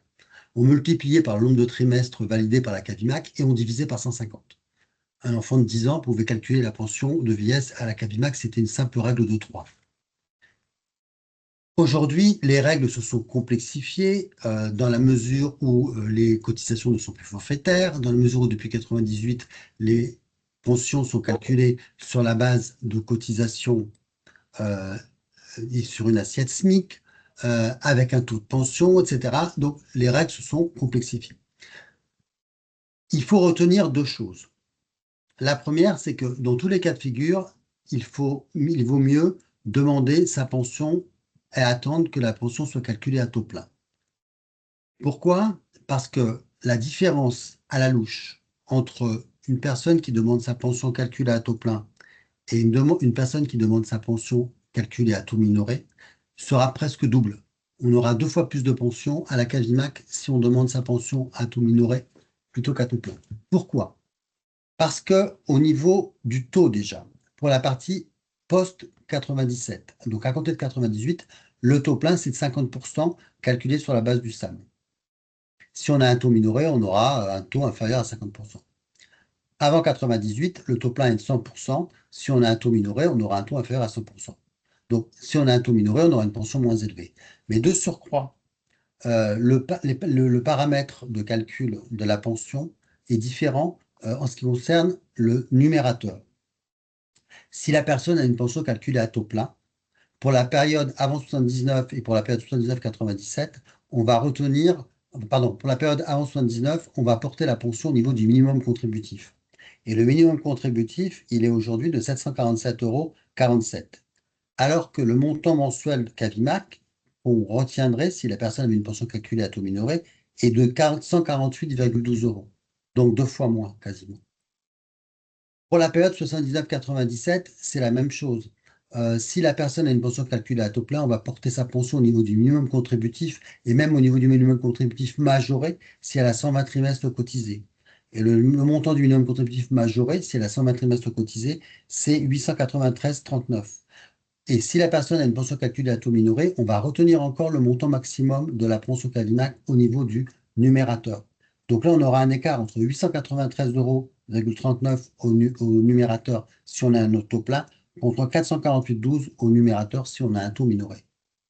Donc, on perd, lorsqu'on a une pension calculée à taux minoré, on perd à la fois au niveau du taux qui est minoré, mais on perd aussi au niveau des paramètres qui sont au dénominateur et qui sont 2 fois moins avantageux si on a une pension calculée à taux minoré par rapport à une pension calculée à taux plein. Donc, il vaut mieux demander sa pension calculée à taux plein, sachant qu'une pension, lorsqu'elle est calculée à taux minoré, elle sera toujours calculée à taux minoré ad vitam aeternam. Le montant de la pension Cavimac, non, j'ai pas fini. Le montant de la pension Cavimac est l'addition de 3 fractions. Vous avez 3 fractions, donc vous avez une fraction 79 qui repose sur une validation gratuite de trimestre, 10 trimestres validés. Alors effectivement, la caisse a été créée en 79, donc lorsque les personnes ont commencé à demander leur pension, vous allez me dire, mais il n'y avait pas de trimestre cotisé quasiment, donc elles ont eu des toutes petites pensions. Mais non, parce qu'avant 79, la Cavimac validait à titre gratuit les périodes passées dans la vie religieuse ou sacerdotale, à la condition que ces mêmes personnes ne soient pas déjà prises en compte, à la condition que ces mêmes périodes, pardon, ne soient pas déjà prises en compte par un autre régime de sécurité sociale. Donc par exemple, si vous aviez une personne qui avait en 1970 4 trimestres, 2 trimestres à au régime général, ben nous on validait le complément, on en validait 2 gratuitement. Donc il y avait des droits gratuits qui étaient attribués avant 1979. Ces périodes étaient validées pour les assurés de nationalité française, dès lors que ce soit en France ou à l'étranger. En revanche, pour les personnes de nationalité étrangère, on ne validait que les périodes passées en France, dans un département d'outre-mer, ou encore, mais même on ne retrouve plus ces règles-là, mais encore ou dans des pays où à l'époque, les pays étaient sous obédience française, notamment des pays d'Afrique, mais maintenant, aujourd'hui, on n'a plus de dossiers de ce type, hein. Puis on avait des règles particulières. Par exemple, lorsque vous aviez des rachats effectués auprès du régime général au titre de la loi du 10 juillet 62, on ne déduisait ces périodes de notre validation. Quand on avait les rachats au titre de la loi du 10 juillet 65, on les prenait pas en compte. Il y avait des règles particulières, mais qu'on n'applique plus aujourd'hui parce que on a de nouveaux dossiers et ces rachats aujourd'hui ne s'appliquent plus. Enfin, c'est de l'histoire, ça, hein. Voilà, donc fraction 79,97 est déterminée sur la base du trimestre cotisé sur une base forfaitaire. La fraction post-97 est établie sur la base de trimestres cotisés dans des conditions identiques au régime général, donc notion de salaire annuel moyen. Donc ça, je vous en ai parlé. Est-ce qu'on peut passer à la slide suivante?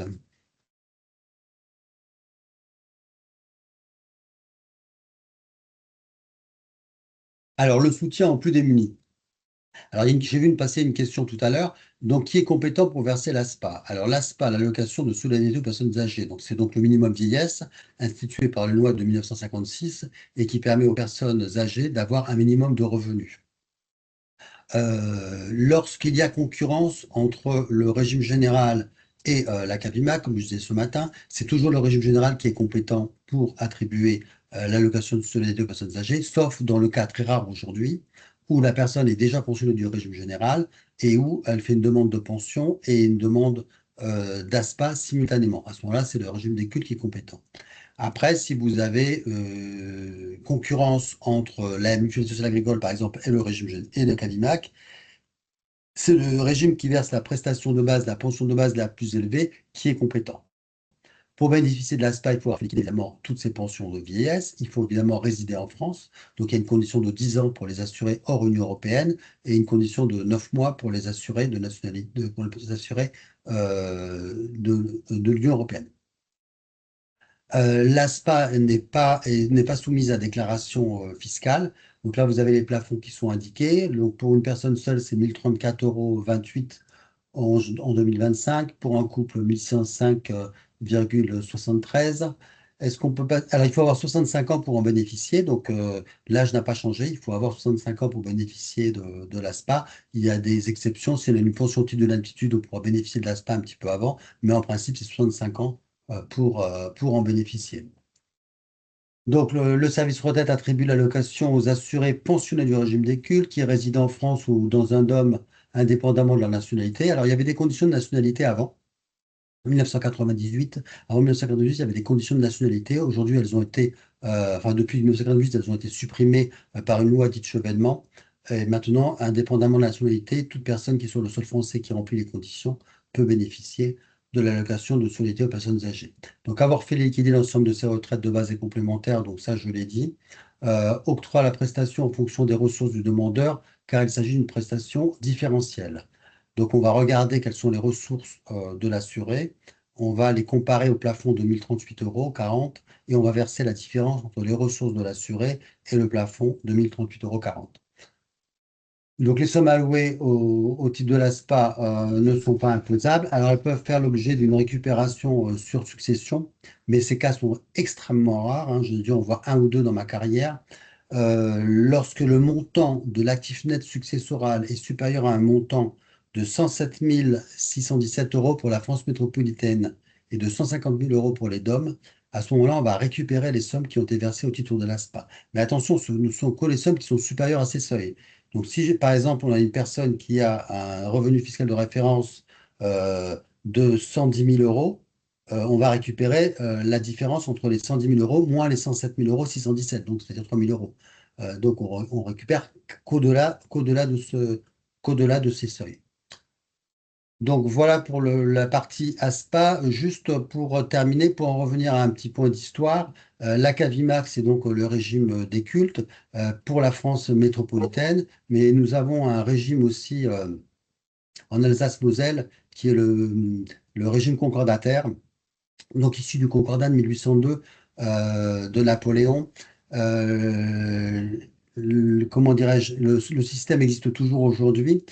Pourquoi? Parce que lorsque la France a perdu la guerre le 1er septembre 1870, à l'occasion de la bataille de Sedan, l'Alsace-Moselle a été rattachée à l'Allemagne, donc on a continué à appliquer le concordat. Et lors de la Première Guerre mondiale, à l'occasion du traité de Versailles, l'Alsace-Moselle a été rendue à la France, on a continué à appliquer le régime concordataire. C'est pour ça qu'on l'applique toujours aujourd'hui. Donc, il vise trois cultes, le culte juif, le culte catholique et le culte musulman, et le culte protestant, je crois. Voilà quels sont les trois cultes qui sont visés. J'ai un doute sur le protestant, mais le culte catholique, j'en suis sûr. Enfin, il vise trois cultes, en tout cas. Voilà. Donc, pour ma part, j'ai terminé. Je ne sais pas s'il y a des questions. Hortense? Allô, allô? Oui, tu m'entends? Allô? Oui, oui, oui, 5 sur 5. Alors, je ne sais pas où ça doit tout déclarer le décès des prêtres, c'est là, non? T'as répondu, ça, 1436, Alors, 1440. je remonte parce qu'il y a eu pas mal de questions avec des points d'interrogation. Excuse-moi.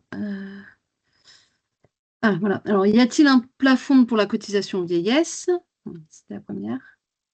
Alors, il n'y a pas de plafond pour la cotisation vieillesse. La cotisation vieillesse, c'est le résultat d'une multiplication entre le SMIC mensuel qui est de 1802 euros que multiplie 17,87%, c'est-à-dire 322 euros. Donc, le montant de la cotisation vieillesse, il est 322 euros. Il est un peu plus élevé pour le culte catholique, compte tenu de la péréquation des cotisations, mais il y a pas de plafond pour la cotisation vieillesse. Deuxième question. Alors, la retraite du mois de décès est due, mais n'arrive plus. Alors, la retraite du mois de décès est due mais n'arrive plus. Alors, si la retraite est versée sur le compte de la collectivité ou de la communauté sérétisée, normalement, le paiement se fait normalement. A contrario, si la personne percevait sa pension sur son compte personnel et que le compte a été fermé, à ce moment-là, il y a une réputation. Effectivement, la somme doit être versée soit au notaire chargé de liquider la succession, soit aux héritiers.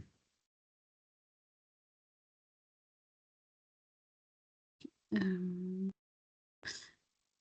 Ma question est toujours que la retraite du mois de... Alors là, quand la sœur n'a pas de bien, donc pas d'héritier ni de notaire, que faire? Ben, dans ce cas-là, il faut demander ce que font beaucoup de collectivités pour qu'on puisse verser la pension. Il faut qu'on ait un testament. Alors, soit le testament peut revêtir un caractère authentique s'il est fait chez un notaire, mais on se satisfait d'un testament holographe signé uniquement de la main de l'assuré, par lequel l'assuré, de son vivant, indique qu'il lègue ses biens à la collectivité en cas de décès. Et derrière, avec ce document-là, on peut verser sur le compte de la collectivité. Sinon, si on n'a pas ce document-là, malheureusement, on ne peut pas verser la pension sur quel compte que ce soit s'il n'y a pas de notaire ou s'il n'y a pas d'héritier. Ok.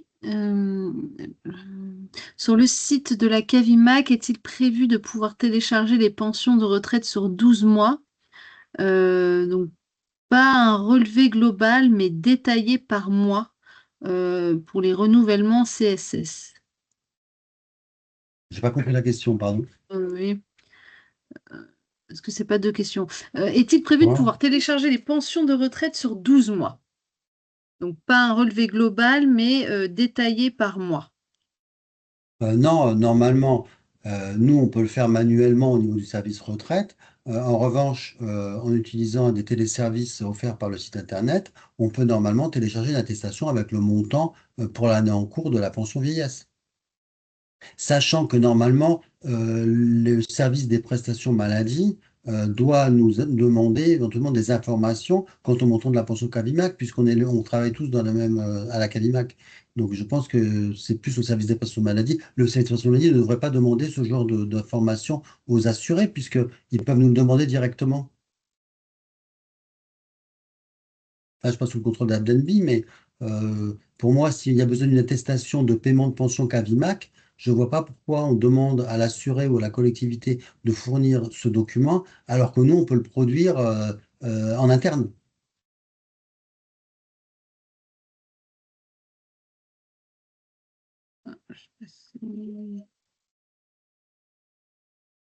Voilà ma réponse. Bon. Ouais.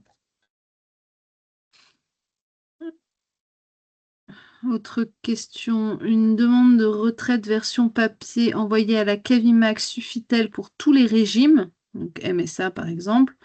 Est-ce que la Cavimac transfère les demandes aux autres caisses de retraite et aux complémentaires?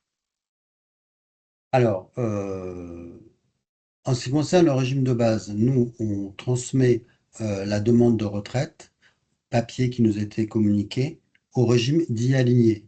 Autrement dit, la Mutualité sociale agricole et le régime général qui a repris les dossiers du RSI, du régime social des indépendants.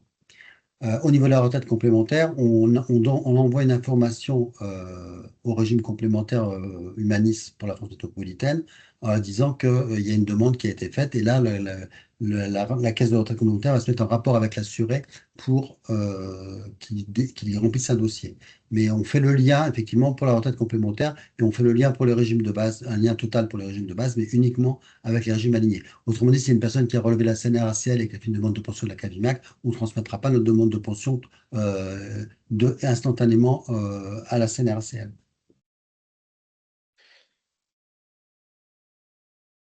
La liste des paiements est incomplète sur le bordereau d'envoi. Ah oui, ça c'est plutôt recouvrement. Quel montant successoral? Je sais pas, comment Bah, j'ai juste la question, quel montant successoral? je ne sais pas ce que ça veut dire. Le montant de l'activité successorale, je l'ai indiqué tout à l'heure, c'était Oui, je 107 suppose. 617 euros pour la métropole et 150 000 euros pour les départements d'outre-mer, mais il n'y a pas d'autres. Là, j'ai bien expliqué, je pense. Donc, Je pense que le montant n'avait pas été enregistré, c'est pour ça qu'il redemande le montant. Oui, c'est cela. C'était le montant. Comment savoir si un cotisant est éligible pour toucher sa retraite? bah, de toute façon, dès lors que la personne a au moins un trimestre de validé, elle pourra bénéficier d'une pension de vieillesse à la CAVIMAC, même si elle sera infime. Il faut avoir au moins un trimestre de validé pour demander sa pension à la CAVIMAC. Alors, il y a une règle. Ça, c'est la règle à compter du 1er janvier 98. Mais si vous avez une personne qui a moins de 8 trimestres avant le 1er janvier 98, mais qui n'a pas de trimestre à partir du 1er janvier 98, à ce moment-là, si cette personne a entre 1 et 7 trimestres, elle ne pourra pas avoir droit à une pension. Il faudra avoir au moins 8 trimestres avant 1998. Sinon, un trimestre avant 1998 suffit pour bénéficier d'une pension de vieillesse à la CAVIMAC. Et si c'est à taux plein, comment Comment? si c'est une, en fait, tous les cotisants, dès qu'ils ont rempli les critères que vous avez dit, sont éligibles à toucher une pension de retraite. Mhm. Mais est-ce que vous avez un système d'alerte qui peut avertir la collectivité que telle personne a rempli les critères pour obtenir une retraite à taux plein? Non, nous, ce qu'on fait, c'est qu'on fait des campagnes pour les personnes qui arrivent à l'âge de la retraite, mais, et on leur Oui. communique leur relevé. Et c'est à elles après de voir si elles remplissent le nombre de trimestres suffisant ou pas pour bénéficier d'une pension D'accord, donc calculée les à taux plein. cotisants de ma collectivité, les cotisants de ma collectivité sont avertis quand il est possible de faire une demande de retraite, Ben, pension de disons retraite. que pour les ressortissants de votre collectivité, je les invite, si pour ceux qui ont 60 ans, au moins à partir de 60 ans, je les invite à faire une demande de relevé de compte à la CAVIMAC, comme ça on fiabilisera leur carrière et on pourra leur dire, à compter de telle date, vous aurez une pension calculée à taux plein. D'accord, c'est eux qui doivent le faire ou c'est la collectivité qui peut le faire, Non, la demande? vous pouvez faire des demandes de relevé de compte pour vos assurés cultuels, dès lors qu'ils sont toujours membres de votre collectivité. A contrario, s'ils ont quitté la vie cultuelle et que c'est des anciens membres, là, vous ne pouvez plus intervenir parce que là, il y a une histoire de confidentialité, si je puis dire. Bah, c'est-à-dire que là, j'ai concrètement un prêtre qui va avoir 66 ans. Il me dit, mais peut-être que je suis éligible. Il est toujours prêtre, Ben, toujours en activité. il faut qu'il fasse une demande, il faut que vous fassiez une demande de relevé de compte à la CAVIMAC le concernant pour qu'on voit combien il a de trimestres exactement, voir s'il a le taux plein, pas le taux plein, etc. Mais là, il faut qu'il fasse la demande. D'accord, via le Donc formulaire au service RSS. carrière, oui. Voilà, donc au service, vous contactez le service carrière et vous demandez un relevé individuel de situation le concernant. Oui, après, c'est de voir de ne pas en faire trop, c'est de savoir quelles sont les personnes qui sont susceptibles. Est-ce que dès qu'ils ont 60 ans, les prêtres, parce que moi, c'est une collectivité de prêtres, est-ce que dès qu'ils ont 60 ans, je dois faire systématiquement une demande Bah, de... disons que c'est pas une obligation, mais c'est un conseil si vous voulez. Oui, Dès lors que les personnes, si vous voulez, atteignent 60 ans, il vaut mieux qu'elles fassent une demande de relevé de compte à la CAVIMAC pour qu'on puisse regarder, fiabiliser leur carrière et leur dire à partir de quand ils pourront bénéficier d'une pension calculée à taux plein. d'accord. Et Très effectivement, à partir alors maintenant on a relevé l'âge légal, mais à partir de 61, 62 ans, c'est bien de le faire, quoi. d'accord. Et puis, dernière question, excusez-moi, j'ai un prêtre qui est originaire d'un pays africain. Mm, Il a cotisé pendant 10 ans. Il est venu ici 10 mm. ans. Donc, c'est suffisant pour toucher une retraite pleine, hein, comme d'après ce que j'ai compris. Oui. Mais il peut demander l'ASPA. Non, parce qu'il est à l'étranger. Parce Pour que, bénéficier, pour bénéficier de l'ASPA, il faut résider sur le sol français, comme je l'ai indiqué tout à l'heure. d'accord. Donc C'est une aujourd'hui, il réside en allocation. France. S'il prend Comment? sa retraite, durant sa retraite, il réside en France, mais qu'il est étranger, il peut toucher l'ASPA. S'il est étranger, qui réside en France et qu'il a sa retraite CAVIMAC, il peut toucher l'ASPA, sous réserve qu'il remplisse les conditions de durée de séjour. Ici, il vient d'Afrique, vous me dites? Oui. Donc, il faut Enfin, qu'il ait 10 j'ai ans, vu qu'il y a une il faut qu'il ait période, 10 ans de résidence sans discontinuité en France pour avoir l'ASPA. combien vous dites? 10 ans. OK. Et donc, s'il reste en France, potentiellement, il pourrait avoir l'ASPA, mais Oui. s'il retourne au pays un an après, Elle sera supprimée. Elle sera supprimée. ah, Si on retourne à ah, l'étranger, elle sera supprimée. Oui, c'est un avantage non contributif. Donc, on ne peut pas verser des avantages non contributifs à des assurés qui ne remplissent pas la condition de résidence en France. d'accord, mais dans ce cas d'usage, cette personne qui a cotisé un peu plus de 10 ans, c'est Oui, suffisant pour avoir la CAVIMAC, mais à taux réduit. Donc, il a oui. intérêt à demander l'ASPA s'il reste en France, hein, bien sûr. Sachant que l'ASPA, elle pourra le verser qu'à partir de 65 ans. C'est Oui, pas mais grave d'âge. il a 75 ans. D'accord. Donc, s'il est là depuis l'âge, s'il est en France depuis l'âge de 65 ans, il pourrait éventuellement bénéficier de l'ASPA. Alors, après, il faut voir s'il n'y a que le régime des cultes. Je pense qu'il y a que le régime des cultes. Il a que le régime des cultes, je pense. Oui, oui. Alors, je vous dis quand même des bêtises, pardon. Parce que normalement, il est. Enfin, non, peut-être pas complètement. Je présume que ce prêtre qui est en France, il a été détaché de son diocèse d'origine Oui, africain, ou bien est-ce qu'il est incardiné dans votre diocèse? non, il est détaché. D'accord. Oui, Donc ça veut dire qu'étant incardiné incardiné dans son diocèse d'origine en Afrique, oui. il n'est pas éligible au minimum interdiocésain comme les autres prêtres du culte catholique romain qui sont en France et incardiné dans le diocèse français. Donc, ça veut dire que là, Parce que s'il repart demain en Afrique, est-ce qu'il peut non, prétendre avoir une non, indemnité même rythme? l'ASPA sera supprimée. Donc, l'ASPA est supprimé. Et concernant la CAVIMAC, Il pourrait avoir l'ASPA dans la mesure où il est incardiné dans un diocèse étranger. Mais dans la mesure où il réside en France, il pourrait avoir l'ASPA. Mais parce qu'en principe, les prêtres du culte catholique romain, ils ne peuvent pas bénéficier de l'ASPA parce qu'ils ont normalement le minimum interdiocésain qui leur offre un revenu qui est supérieur au plafond de l'ASPA. Je crois que c'est 1200 euros, il me semble, par mois. Donc, ça veut dire que normalement, les prêtres du culte diocésain romain ne peuvent pas bénéficier de l'ASPA. Mais ceux qui sont incardinés dans des diocèses étrangers, ils peuvent bénéficier de l'ASPA dès lors qu'ils remplissent la position des en France. maintenant, s'il repart demain, il a cotisé un peu moins de 10 ans, ou enfin à peu près 10 ans, on oublie l'ASPA, il a le droit quand même à un minimum de la part de la CAVIMAC? Non, s'il repart demain, si demain il repart dans son pays d'origine ou dans un pays étranger, il n'aura plus droit à l'ASPA. Il n'aura droit qu'à sa pension de vieillesse. Donc la pension de vieillesse va être calculée au prorata de ce qu'il a cotisé, c'est ça? Voilà, tout à fait en fonction des 10 ans. 40 trimestres, D'accord. une quarantaine de Donc trimestres, moi, pour tout je à fait. demande, voilà, il a cotisé 10 ans, combien est-ce que vous lui donnez? Voilà, très Voilà, bien, tout à ok, fait. même. Mais il faut bien préciser qu'il est incardiné dans un diocèse étranger, parce que normalement, les prêtres qui sont incardinés dans un diocèse français, normalement, ne sont pas éligibles à l'ASPA. Ok, mais là, on partirait sur la pension en vieillesse versée par la CAVIMAC, puisqu'il va Oui, repartir. Ok, voilà. merci beaucoup. Merci. Merci. 1 à 8 trimestres, c'est avant 98. Oui. Euh, oui. Oui, les assurés qui totalisent un nombre de trimestres inférieur à 8 pour la période ant 98 ne peuvent pas bénéficier d'une pension de vieillesse à la CAVIMAC. L'assuré qui a au moins un trimestre validé à compter de 98 peut bénéficier d'une pension de vieillesse allouée par la CAVIMAC. Ok. Alors, les demandes de CSS, bon, ça c'est une maladie, ne Oui. concernent pas tous, pas tout la CAVIMAC. Lors de la constitution du dossier CSS, toutes les pensions de retraite sont requises et on demande souvent le détail des pensions de retraite. Ma question était, est-il prévu, comme sur le site de la CNAV, d'avoir des pensions de retraite par mois sur les 12 derniers mois?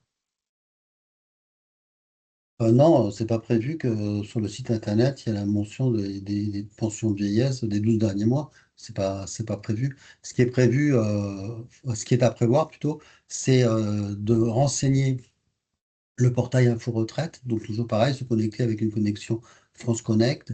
Et là, on indiquera les montants, les derniers montants des prestations de vieillesse versées par la CAVIMAC. Mais pour l'instant, c'est un développement informatique que nous n'avons pas encore engagé. Ok. Comment payer la cotisation vieillesse? Bah, la cotisation vieillesse, elle se paye tous les mois lorsque l'assuré a été affilié à la CAVIMAC. La collectivité reçoit donc un bordereau dématérialisé à compléter et normalement l'assuré qui est affilié, il est mentionné sur cet imprimé et tout est calculé, donc il n'y a pas de souci particulier.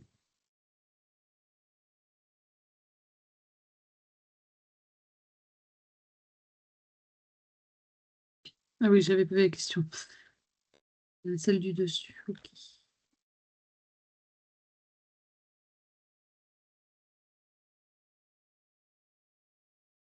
Est-il possible d'avoir un rendez-vous individuel pour étudier les cas de ma collectivité? Bah, disons qu'on peut proposer à cette personne de faire une réunion Teams plutôt pour donc qu'elle me contacte, qu'elle demande une réunion Teams en me contactant cette personne et on Oui, organisera oui, une oui, réunion. c'est possible. Ok. Oui. Dans ce cas-là, je vais vous donner l'adresse de la communication et puis je transférerai directement l'adresse de Oui, François. savoir à qui je demande. Oui, donc c'est à François Solivet à qui je dois demander un rendez-vous. C'est ça, un Teams, hein? Oui. Oui, bah, sinon, envoyez, je vais vous mettre l'adresse de la communication. Vous pouvez renvoyer votre demande avec vos coordonnées et puis je transférerai à François directement. Comme ça, on vous enverra une invitation. Parfait, merci beaucoup.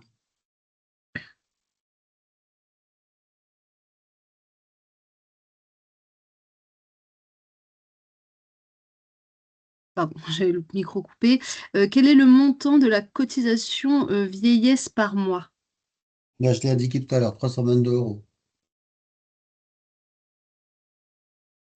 22.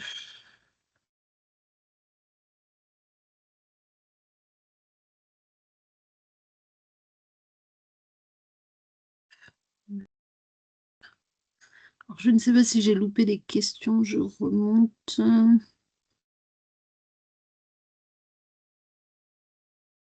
Alors, la liste des paiements est incomplète sur le bordereau d'envoi mensuel. Je pense que ça, il faut se rapprocher euh, directement du service recouvrement. Moi, que ce soit les essais règlements, je sais pas. Ouais, J'ai je ne sais pas si l'impression que, Fatima est encore là. je sais pas si Oui, je suis c'est toujours pas là. les Ah, dérèglements. pardon. Oui, excuse-moi, on a une question. Alors, la liste des paiements est incomplète sur le bordereau d'envoi mensuel. Tous les noms n'apparaissent pas. Oui, Est-ce qu'il faut que la personne recontacte directement le service recouvrement ou comment oui, il vaut mieux qu'elle nous contacte et puis on regardera si au niveau de la filiation, l'inscription a été faite et on a pris du retard pour pouvoir les faire apparaître sur le bordereau. Ou sinon, ils ont la possibilité de les faire apparaître donc tous les mois pendant la période de télédéclaration, donc entre le 1er et le 10. Sur leur liste des membres, il faut qu'ils aillent dans Ajouter un membre, mettre le nom et prénom, numéro de sécurité sociale du cotisant Donc, ils apparaîtront sur le bordereau et les cotisations seront également payées. Ça évitera des régularisations de cotisations. Mais pour plus de précision, oui, qu'ils nous contactent, il n'y a aucun problème. Merci beaucoup, Fatima. De rien.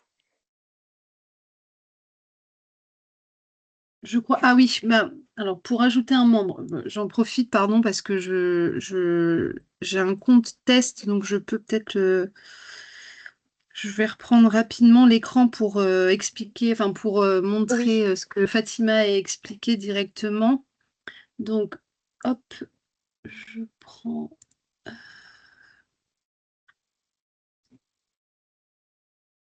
Voilà, donc quand, je ne sais pas si on voit bien mon écran. oui, on le voit. Ok, super. Donc quand vous êtes dans l'outil déclaration des cotisations, donc au niveau de la première étape, vous avez la possibilité, donc voilà, comme le disait Fatima, de pouvoir ajouter directement un membre. Donc avec le numéro de sécurité sociale, nom, prénom et son statut. Voilà. Et ensuite, il sera ajouté à la liste. Voilà. Et également aussi pour enlever un membre, lorsqu'on va sur le nom d'un cotisant, donc on a un petit crayon. Voilà. Qui est Merci. ici. Oui, c'est ça. Je peux cliquer dessus. Merci. Et sur le statut, donc on clique sur le menu déroulant et on clique sur radier. On valide le membre et donc du coup, le membre en question n'apparaîtra pas sur le bordereau en question et il faudra juste assurer que la mise à jour administrative soit bien faite en parallèle. Tant qu'elle n'est pas encore faite, il faudra renouveler la manipulation les mois suivants. Bon, et puis là, on voit bien que la personne a effectivement été radiée. Enfin, son statut est passé en radié. Tout à fait. Si la personne n'a pas de numéro, c'est impossible. Alors, quand ils n'ont pas de numéro de sécurité sociale certifié, dans ajouter un membre, il faut qu'ils mettent 7 et 9 fois 0. Le nom et prénom du membre et puis ça remontera sur le bordereau. Donc, ajouter un membre avec son nom plus prénom et numéro de sécurité sociale indiqué. Voilà, je l'indique à l'écrit, comme ça, ce sera plus simple. Ah, excuse-moi, je me suis mal exprimée. C'est Non. 7 et 9 fois 0. 9, Ah, pardon. non, autant pour moi. Je corrige. Je corrige.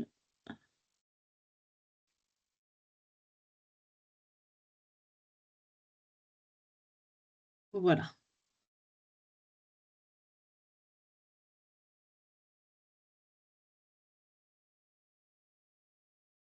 J'ai deux informations contradictoires pour le cumul des cotisations vieillesse en 2025 en cas de pluralité de cotisations CEPAM et CAVIMAC. J'ai d'une part 600 fois le SMIC et d'autre part 800. Qu'en est-il?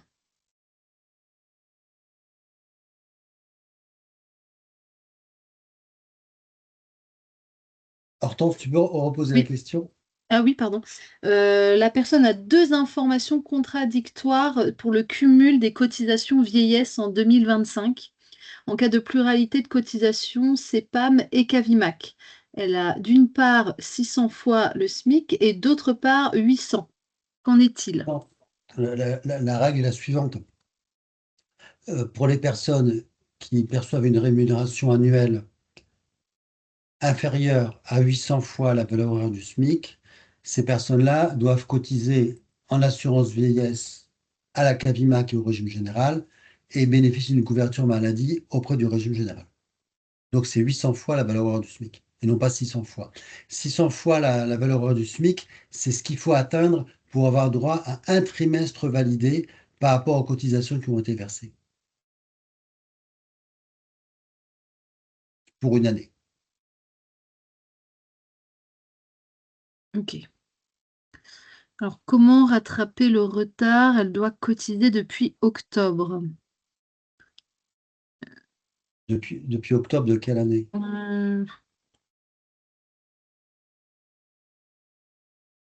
2025. Un mois. Dans ce cas-là, il faut prendre contact avec le recouvrement. Il faut même prendre contact avec le service affiliation pour que l'affiliation fasse la mise à jour nécessaire de nos applicatifs et que derrière, le recouvrement fasse l'appel de cotisation non prescrit. Donc, il faut voir là une personne du service affiliation. Tout à fait. Je me permettrai juste de rajouter, vu qu'on est pendant la campagne du mois d'octobre, donc là, elle peut rajouter le membre sur son espace en ligne, comme tu as pu le montrer, Hortense. Ok. Est-ce que je le remontre ou est-ce que ça... Attendez.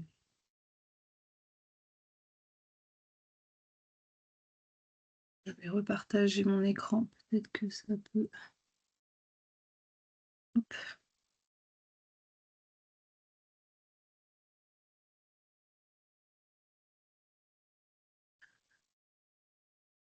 Donc c'est dans ajouter un membre, pardon, excuse-moi, j'ai pas... Oui, c'est bien ça, c'est ajouter un membre. Mettre le numéro de sécurité sociale. Si c'est un étranger, donc 7 et 9 fois 0. 7 fois 0, voilà. Voilà, le nom, le prénom et le statut. On valide, on ajoute le membre et après on valide le bordereau. D'ailleurs, si je teste, normalement, ça devrait s'ajouter.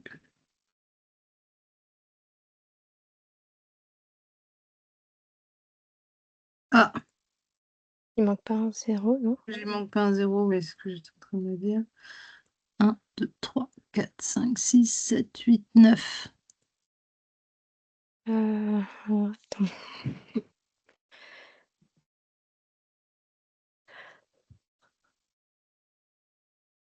Je vérifie.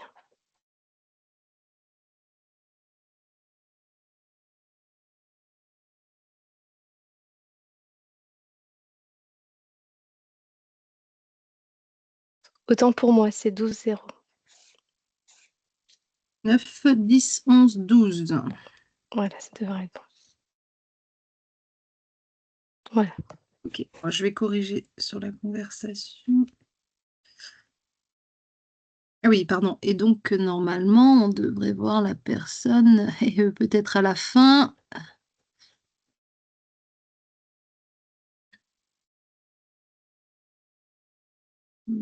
Ah voilà, testeuse. Voilà, il est bien ici.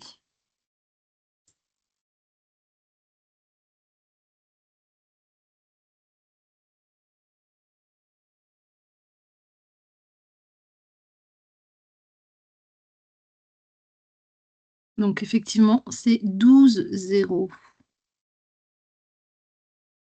Quand le membre n'a pas de numéro de sécurité sociale.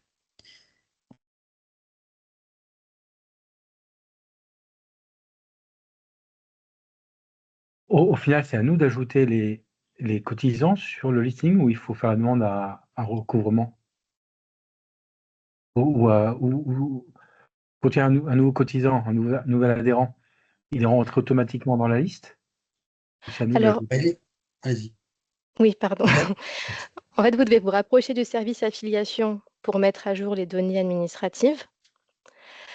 Tant que la mise à jour n'est pas faite auprès de leur service, donc vous avez la possibilité de le faire sur le site en ligne, comme Hortense vient de vous montrer, afin d'éviter une régularisation de cotisation.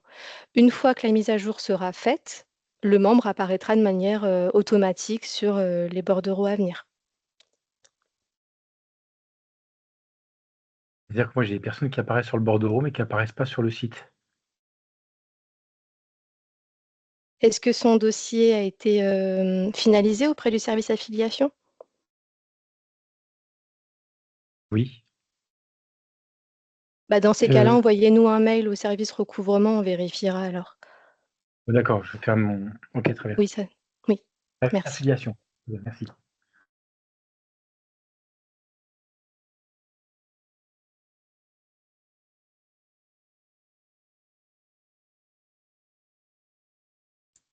Micro coupé. Pardon. Pas d'autres questions ou interventions à l'oral? N'hésitez pas. Encore un petit peu de temps.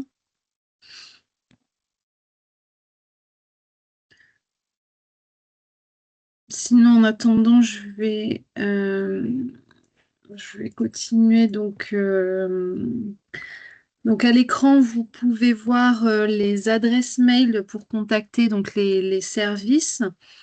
Pour rappel, peut-être d'une façon un peu plus sécurisée, vous avez également la possibilité, à travers votre espace personnel directement, de pouvoir contacter les services. Donc, quand vous vous connectez sur votre espace personnel, vous allez dans l'onglet Ma messagerie,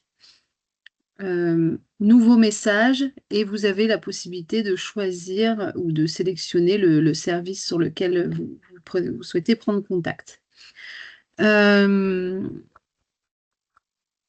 Également, donc cette présentation vous sera envoyée ainsi que celle de ce matin.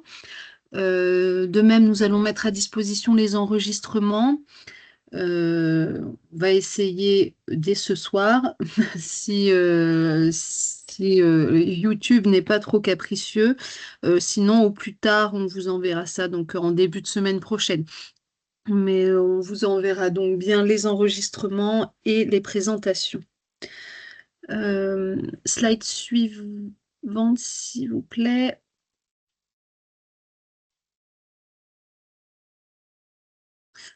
Voilà, je voulais également vous présenter rapidement donc un guide que nous avons mis en place très récemment, qui s'appelle donc le guide détaillé de la CAVIMAC, de la sécurité sociale des cultes, qui est accessible donc, dès maintenant sur le site internet de la CAVIMAC. Donc pour vous expliquer un petit peu, donc ce guide qui est totalement numérique et interactif, c'est un outil qui est conçu pour pouvoir vous accompagner et retrouver l'ensemble des informations qui concernent la CAVIMAC. Donc l'idée, c'est de pouvoir regrouper l'ensemble de la protection sociale des cultes sous un guide, donc à travers donc, l'affiliation, le paiement des cotisations, l'assurance maladie, la retraite, l'action sociale, la prévention, mais également toutes les démarches administratives ou les contacts pour pouvoir vous rapprocher de nos services.